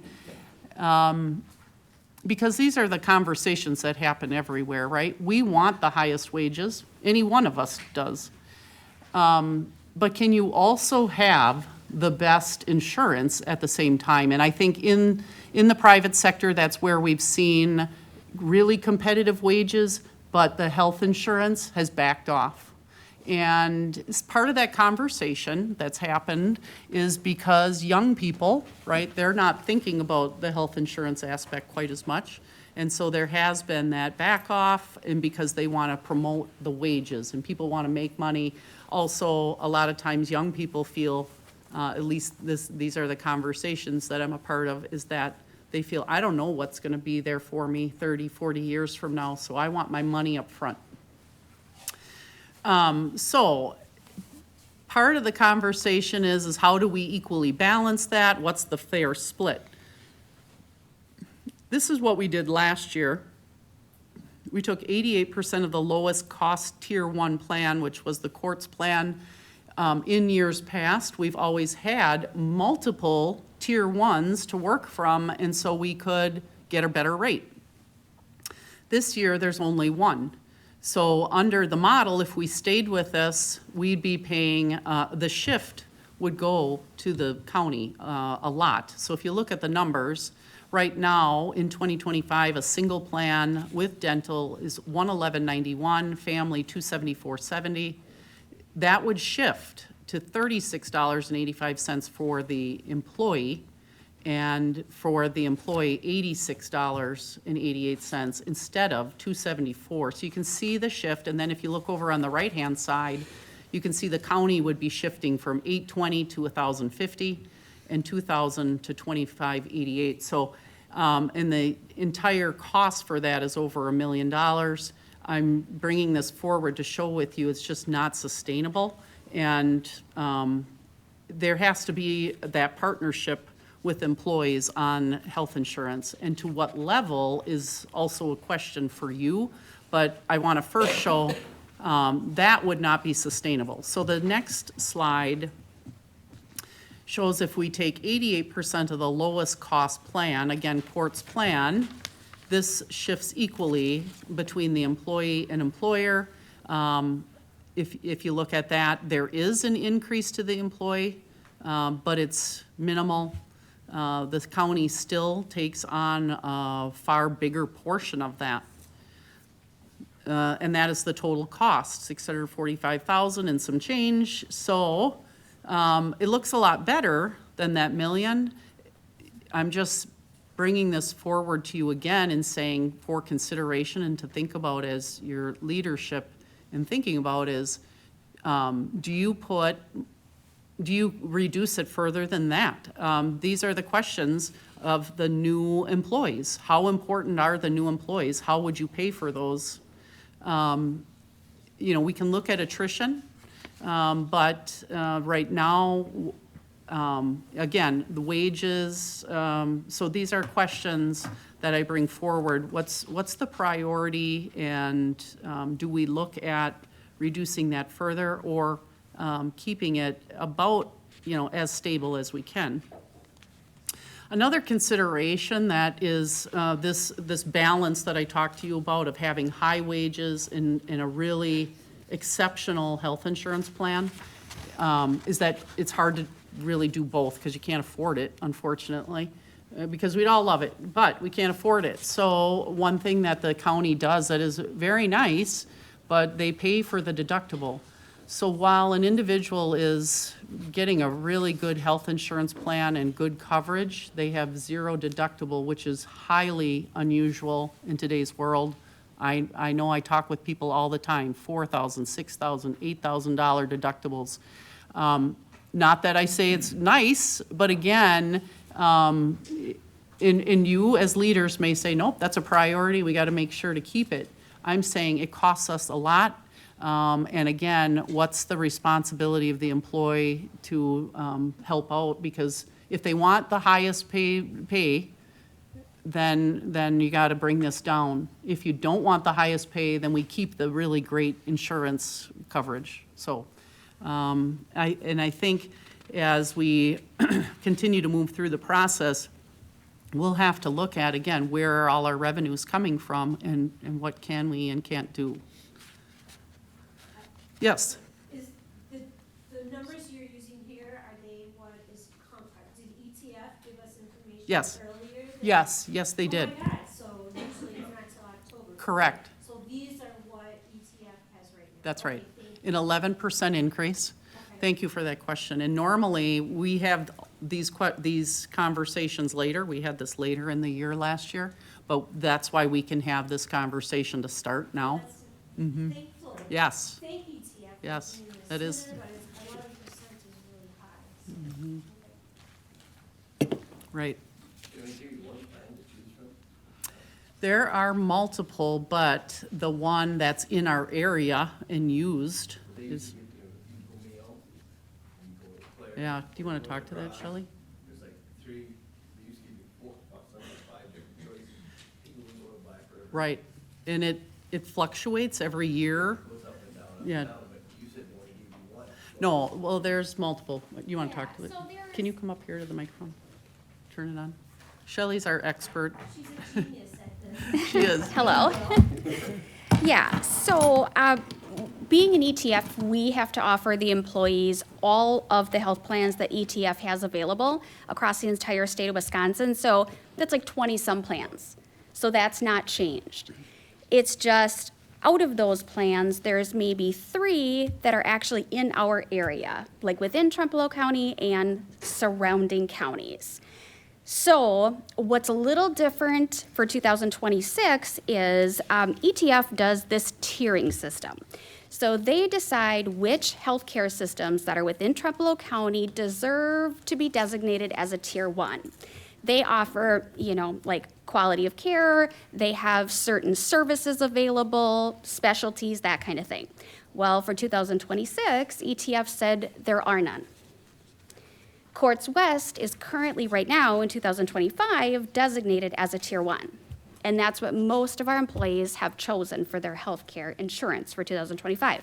So for 2026, we are now put into what's called the State Maintenance Plan by ETF. It's called the SMP. And that happens to counties across the state of Wisconsin when they have this situation of not having any healthcare systems that have met that Tier 1 designation.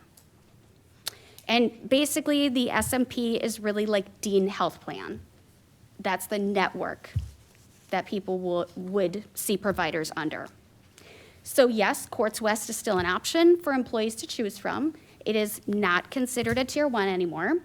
But yes, employees can still choose it, and they can still choose a plan to go to Mayo as well, just as they can now. So nothing has changed with that. They could choose Security Health Plan, which is like Marshfield Clinic. All of those remain the same. It just costs more to them as an employee. Correct. Now, Courts West, as far as the total premium cost, it still remains the most cost-effective plan for the employee to choose, as compared to choosing the plan that lets them go to Mayo. That premium is still higher as it is now. Overall, though, there's like, an 11.5% increase across all total premium costs of all of the 20-some plans one could choose from through ETF. And of course, there's always the access plan that one can choose, which gives you a very expansive network nationwide of care providers. But it is quite costly to the employee to have such a plan. And Shelley, what percent, again, you had told me this, of employees are on Quartz? It's very high. It is. I would say at least 92-ish% off the top of my head on courts, considering courthouse and highway. Question, sorry. So is it safe to say that's the most used policy and it's also the most reasonably cost policy? Yeah, And that's why courts the is. thought is maybe go with that, and I guess you would, that's an option, go with the lowest cost and the most popular policy to determine our calculation for contribution. Right, and in the slide that Becky was showing, we were actually using the Courts West premium to consider what is that 88% of the lowest cost local plan to Trempealeau County, which again, for 2026 is Quartz West. It's just it lost its designation as being a Tier 1. So, or we could choose to calculate our rates based on the only Tier 1 plan available to us, which is that SMP plan. But are employees going to fluctuate towards that SMP, or are they going to probably continue with the Quartz West?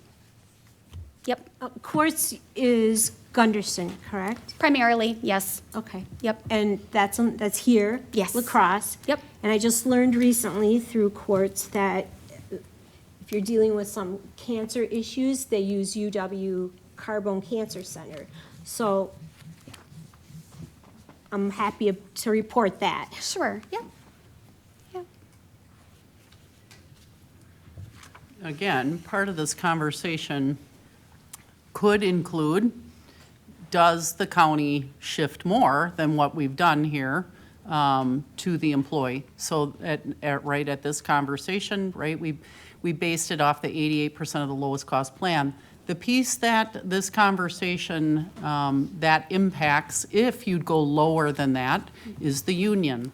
The union has a contract to be at 88% of the lowest plan. So we're meeting the union contract with that. So if you decided, no, we're going to have to shift more if we want to do these other things and make sure we have these other needed positions, you're going to have the union on the 88% lowest, but then the rest of the staff on a different coverage. Today, we're just discussing this. We're Correct. not making any decisions. That's right. We're not choosing something. You're just giving us information. Correct. In light of people's time, I'm giving information that's correct with the hope that, with some discussion here at the end for some direction. Okay. Yep, The union is just basically the police department. correct. Sheriff's Department. Sheriff, yeah. yeah. Do I have a chance for a question? Yeah, sure. If you could just go to the slide, just for educational purposes for myself, regarding the Which one? deduction. You want the deductible? Yes. The 500 and 1,000? Yep. Yep. Yep. Just looking at those numbers, $178,000, does that include the 270 employees from the healthcare center or just the courthouse employees? Just courthouse and highway, Okay, not considering the healthcare center. So none of those numbers that he has up here count you at the healthcare Okay. center.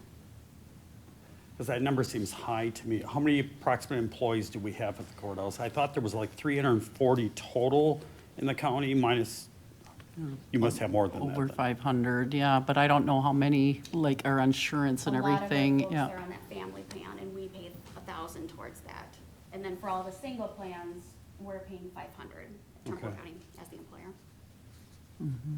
And the majority of our positions here are full-time benefit eligible. Very few are not, so. Okay, thank you. I will point out, because it was shocking to me to look at the difference. I mean, these are all conversations we have, at least, in talking about this in the budget area, and is looking at your difference in cost between single and family. Do you keep it at a more even proportion even between what you're covering? Just, I mean, things I think, again, just need to think about because of the extreme costs that our health insurance is costly, but it's so needed, and it's absolutely a great benefit that's provided. It's just to what level, again, can we afford, and especially going forward to be sustainable. Any questions for Shelley otherwise? Otherwise, in time's sake, I will keep this moving forward. So I'm going to just quick hand out this. This is a discussion about non-mandated departments and services in Trempealeau County. I went through a process with the Personnel Bargaining Committee and sat down with all of the departments, provided information, or sat down and looked at all of the regulation that was in each department as far as mandatory and non-mandatory positions and all of the outlying state statute that's out there in every department. And what drives, I'm sorry, I gotta look at this, drives our services. So again, you saw $800,000 in new, employees. And I would argue, like, there's nothing there that someone's saying, oh, that's, that's unreasonable. We don't want or don't need that, right? Again, levy doesn't allow us to add to that point. And we want to keep the wages high. We want to keep health insurance at a reasonable coverage. We need to start talking eventually about the attrition piece and how you're looking strategically. If you want to increase in new positions, where are there opportunities to decrease? So, like I said, I did an analysis on mandated, non-mandated positions. This doesn't cover everything because, of course, you'd have differences. You'd have some things where here I put programs positions are mandated, but at what level, right? Those are all different considerations. But any single one of these things is a difficult conversation and really difficult decisions, because you've already decided on your top 4 strategic important plans, right? And a lot of these things impact that. And they impact everyday citizens' lives that we don't want to disrupt, and that we want to provide as many services as we can for the, for the money we can. But I just want you to have this information to think about, again, prioritizing the need and how you move forward. Do you have a slide for this? I don't. Okay. Okay, CIP.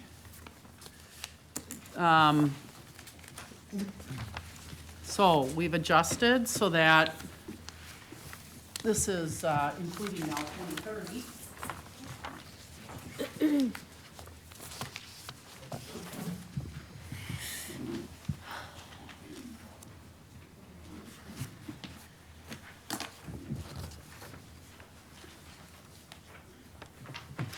So this is a really great document, again, to keep in mind of everything on the horizon that you need to be thinking about. So every year we're adjusting and looking at, where we're missing capital improvements that we need, or issues that are coming up that maybe we didn't think about, last year, but now we've got to look out that 5 years again. Some of these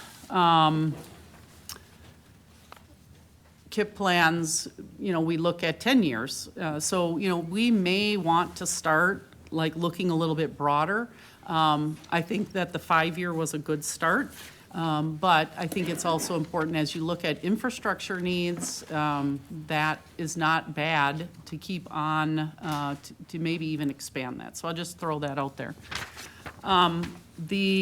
If you look at the totals, I think you come down to how much are we asking for total in borrowing, and it's a reduction of about $1.5 million from last year, and I'm going to get into that because if you remember, our projections for this year would have been like $7 million. And so on here, we're looking at long-term financing for 5.2. Well, how can we do what we said we needed to do? As Chair Larson had talked about previous, the general fund is much healthier this year, and this is why. At the end of 2023, the general fund was $4,190,299.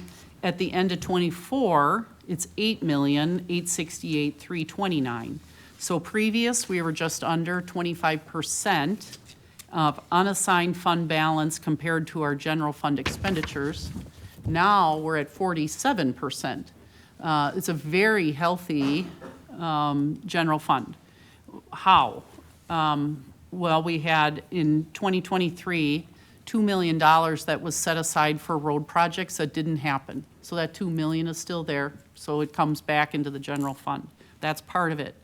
Another, almost 2 million, comes from extra revenues that, expenditures that didn't happen last year, plus, almost $690,000 from Human Services. Remember, they're bringing in reimbursements. And so that may be some reimbursements and some unexpended funds through Human Services, which I want to dive into a little bit more, because that will help lead us in our budget development this year. So we're going to keep working through that, but that's why that's so healthy. So it looks really great. 47% is high. We want to be at 25%. So normally, right, I think in the past you've said, well, we're going to use anything above and spend it for road projects.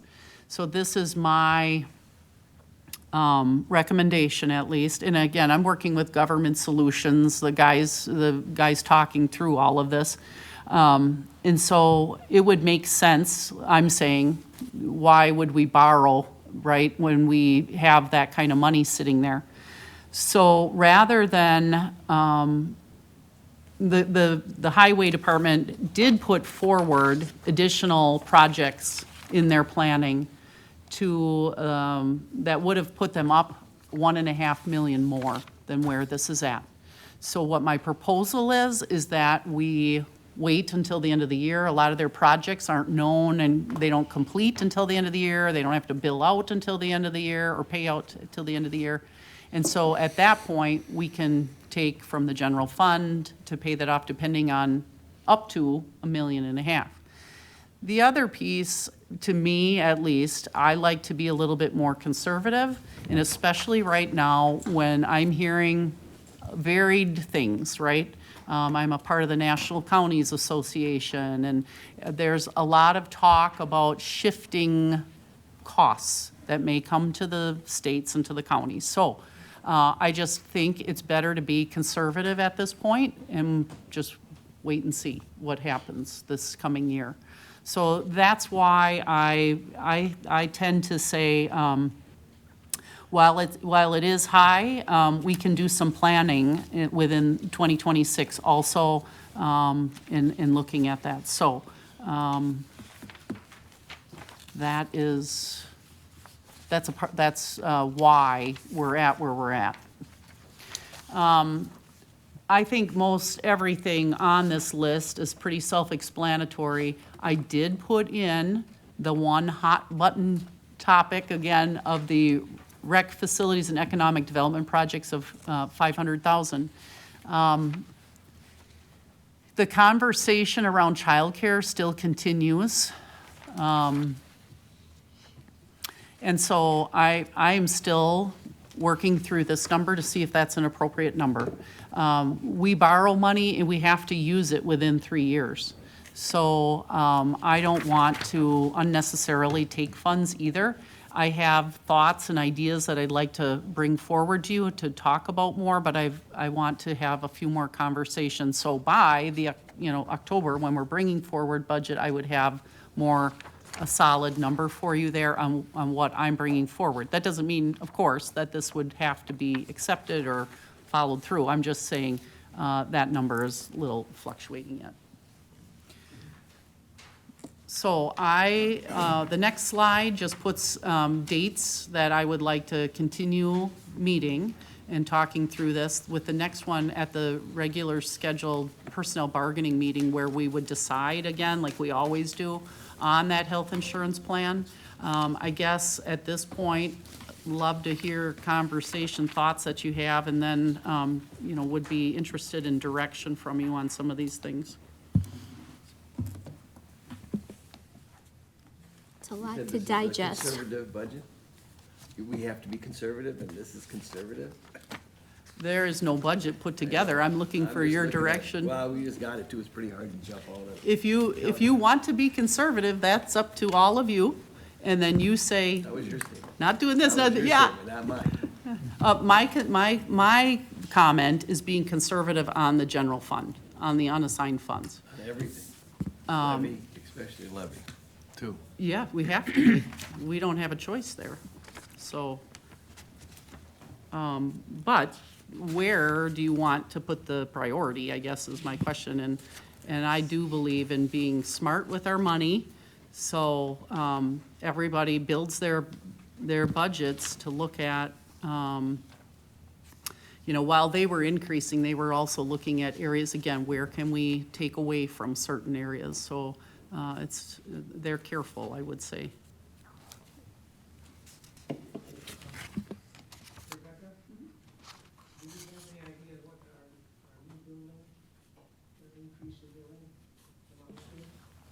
The, paying for the new you mean the construction piece? The construction? Yeah, so far, we are right on target, and Jeremy has done a fantastic job. Oh, I'm sorry. Countywide construction. Oh, countywide, the net new construction? Yes. So our rate, and I meant to look at that as far as, because Supervisor Becker had asked about that the last time. Last year, we were at 0.79. Net new construction is 1.61, but I don't have the numbers for you, I'm sorry, on what that means as far as money. That's 1.61. Yes, yeah. Which is good to hear. There was an increase, so. You don't know how much the revenue I'm is sorry. generated. I don't will even know if get it's that out for yet, you. is it?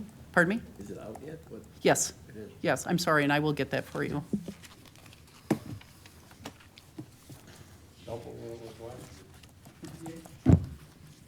I'm not, no, what the revenue, what's our revenue shoot? It went up quite a bit. Anybody else? A lot to digest and for everybody. Not to digest? Yep, it is. And people should be prepared, like, read all of this, get this information, develop questions, so that we're just not all over the place. For now, for now, okay, go ahead, Cal. No, I was just gonna say, I think if there's any direction that anyone's willing to provide from the committees here, I think that's exactly what staff is looking for. And I don't know if anyone wants to jump on a limb right now, because that's how it feels. Anytime you start talking about dollars, so. Mr. Chair. Okay, go ahead. My only comment is, obviously, you've given us the two insurance proposals, and you've also discussed, what that 88% looks like. We know a portion of that is union-controlled. But I think, moving forward, I think whether or not we do anything with it, it would be nice to see the numbers if you change that percentage in any way. Because there may be a middle point that the Board of Supervisors can agree upon between a wage increase versus an insurance, and trying to balance that out. We do know that employers more and more are requesting, and mandatorily, employees are contributing more. But I think that's one of those things that seeing all of it, we can at least make then an informed decision. So, thank you. We will have all that next Thursday, right? We will not have that by next Thursday. Well, we'll have more on the health insurance piece. As far as our numbers completely, we will not have all of our numbers put together as far as the budget, but. No, I mean, just the insurance piece. Yeah. That'll be presented at personal bargaining Yes. next Thursday. Correct. That's what I want. We'll have all that Yes, information. yep. Mr. Chairs, plural, may I ask a question? Ask away. Talking about the insurance premiums, are cost of premiums total driven at all by the amount of the deductible? If you have a higher I'm not suggesting this, but I'm wondering that if you have a higher deductible overall in your premium, It does the should. premium go It down? should. Do you know about how we would manage that? Yes. Okay, so yes, but not with our plans with ETF. So with ETF, you have to choose a plan design, one, and stick with it. So we have chosen what's called the P04 plan, and that is a low deductible plan, meaning single plans are 500 for the deductible, family plans are 1,000. So the premiums are what they are. So we could choose to change to a different plan, and then you could go higher deductible. We could do a high deductible health plan through ETF. They offer that. And then the premiums would go lower. But we would have to change our contract with ETF, and then everyone would switch to that. Unfortunately, with ETF, you can't offer both a high deductible health plan and a low deductible, which would be great because then, you know, like, you could like have an option for everyone. But ETF doesn't allow that. You have to choose one and stick with one. And because the healthcare center is also considered part of courthouse and highway, or one employer, so whatever plan design we choose, healthcare center we have to all agree on it uniformly because of being considered one employer under the ETF.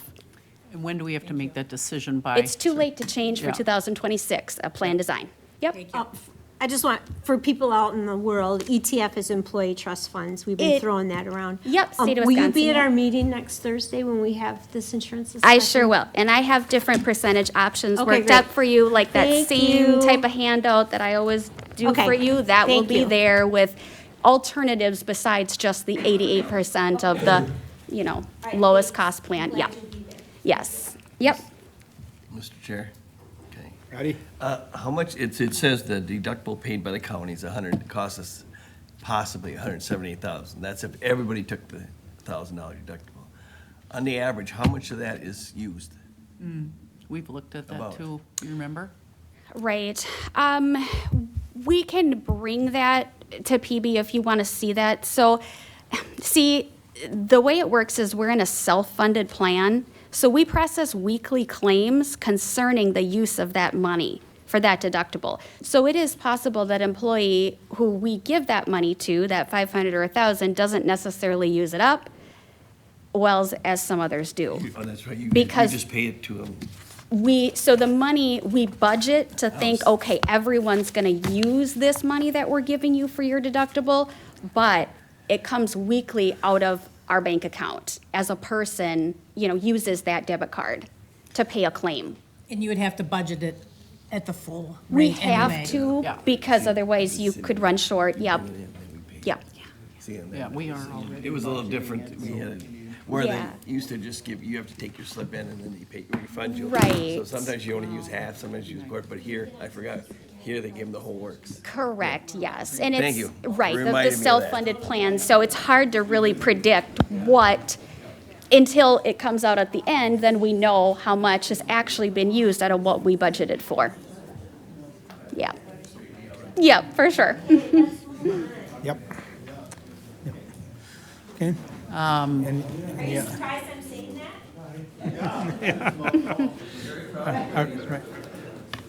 that? Rich, you have a question on this yet? Just want to ask the administrator, have you had much input from department heads? So we have at our monthly department head meeting, I brought this question forward to them in talking about the difficulty in levy limits, and we've been talking about it all along, but kind of brought forward the health and insurance question. Of course, there's feedback on, you know, I have employees that say, well, I'm going to retire if I don't have the health insurance anymore. That's what I'm here for. And then you have others that say, I want higher wages, and so if you don't have the higher wages, I'll leave for those. So I think it's kind of, like I said, absolutely, would we want to provide everything that we can? It just comes down to what, you know, what's the funding going to look like?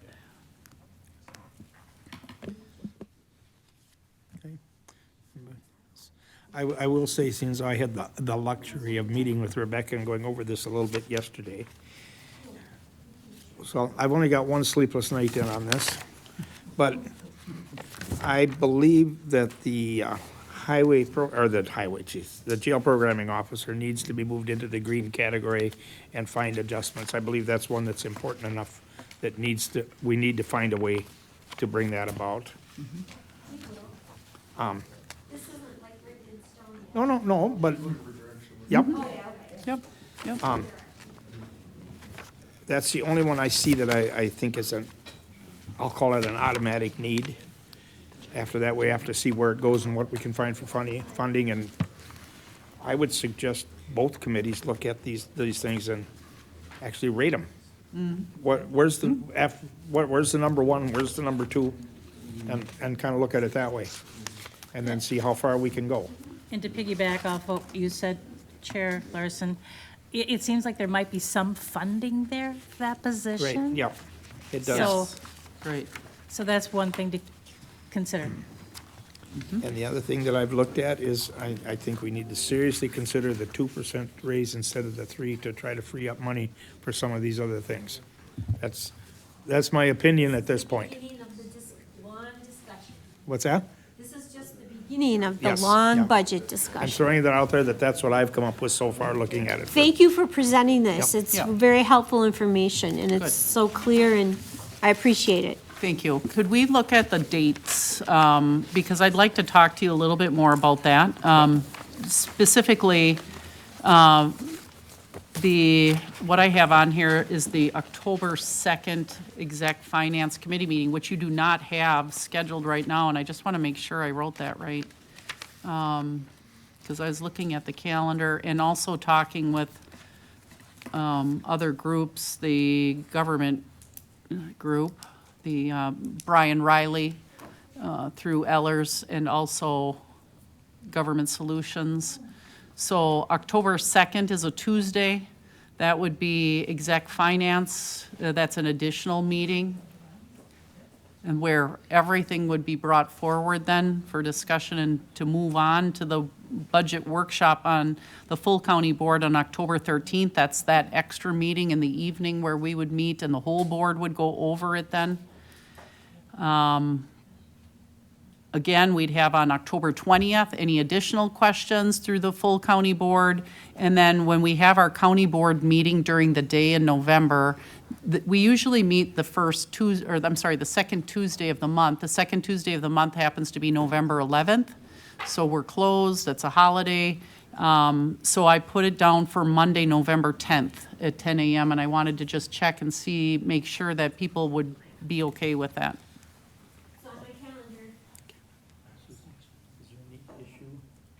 This is exactly what we regarding to that meeting?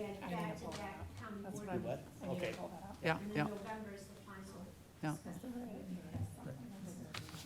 Susan is looking at the potential legal issue of that date, so we'll find Okay. out.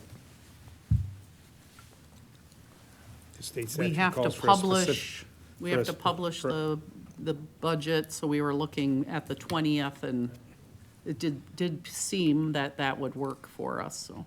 It'll work if For state 15 statutes days. allow us, because state statutes specifically state the time and day of that meeting, Oh, okay, okay, because that's a day meeting, okay. The November meeting? the November meeting. Okay. And I'm sorry, I might have been talking when you talked about this, the October 20th, what was the time for that one? 7. At 7 o'clock? Oh, yeah. Yeah, that's the regular scheduled Oh, I meeting. see, got it. Got it, thank you.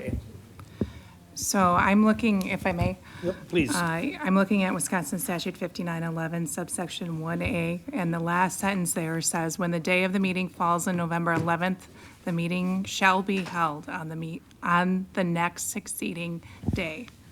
So we it would have have to go to that the We Wednesday. have to go to that Wednesday, Okay. not Monday. Okay, good. So not November 10th, but rather November Correct. 12th, is that what we're Yes. looking at? Okay. Yes. Got that out of 12, Thank you. so this would be 10 a.m.? 10 a.m. Yep.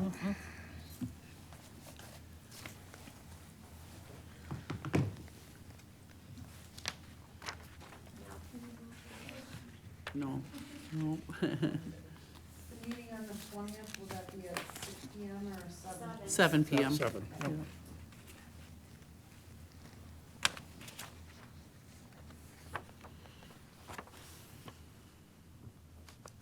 So the only change from your chart would be then, the November 10th would then be November 12th. Is that Right. correct? Yep. That's the only change? Thank you.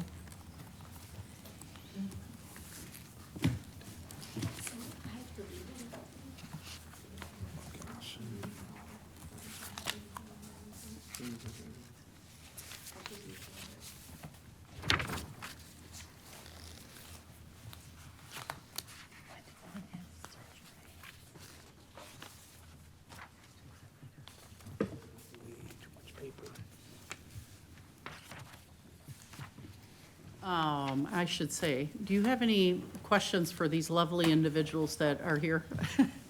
They've put a lot of time and effort into those budgets and requests, and if you did have, that was something I meant to say. As I was going through the positions, and any of those requests, that, feel free to talk with them, ask them. If you don't want to talk with them right now, feel free to reach out to them,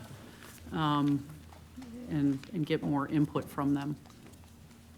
Or, and seeing that they're all here, if anybody has a particularly important to them thing they want to bring up, a couple minutes would be allowed here for anybody to do that. Don't see anybody. May I speak, Mr. Chair? The only thing I would suggest is that each department, and I'm sure you already do it, you look at your potential revenues. And if you put any revenues in pockets other than offsetting your levy, your budget number, your levy, you want it to is this correct, Becky? You want it to offset, but I'm sure you guys are already aware of that. So, that's my input.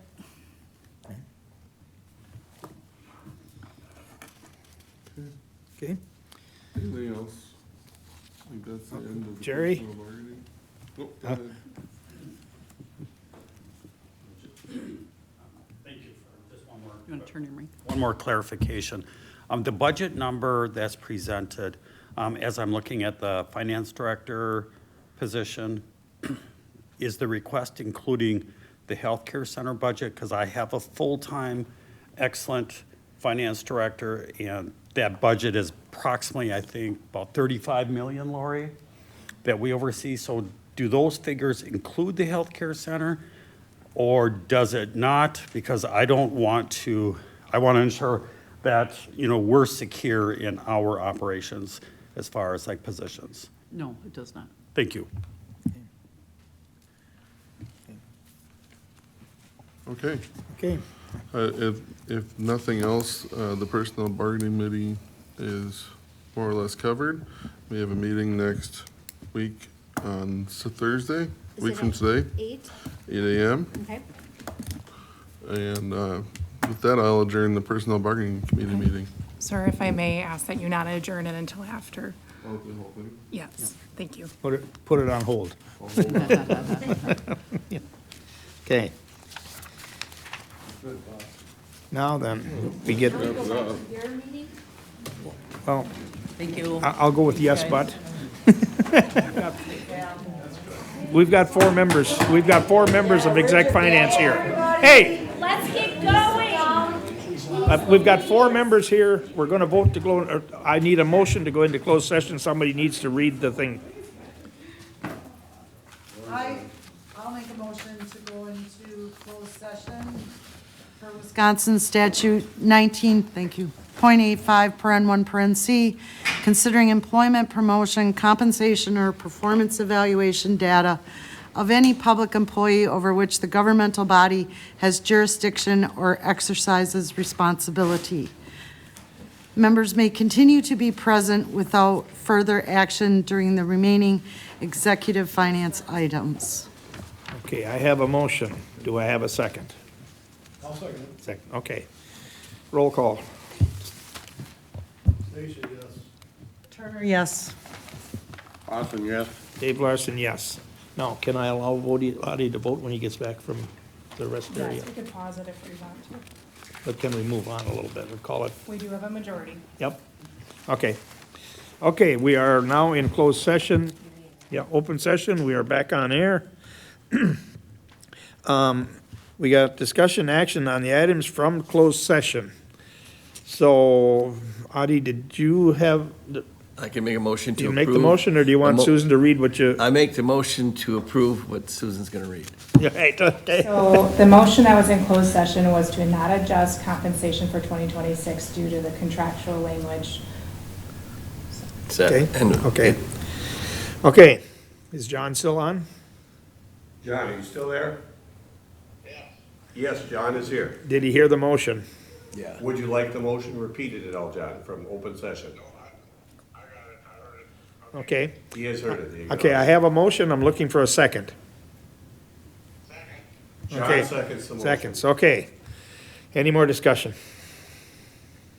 Okay, all in favor, say aye. Aye. Aye, opposed? Aye. Did you guys hear John's eye? Yes, I did. Yeah. Okay, 4-1. That completes, other than the confirming the next date for the committee meeting is October 6th, 2025 at 8 a.m. And with that. Yep, October 6th, yep. With that, I will close this meeting.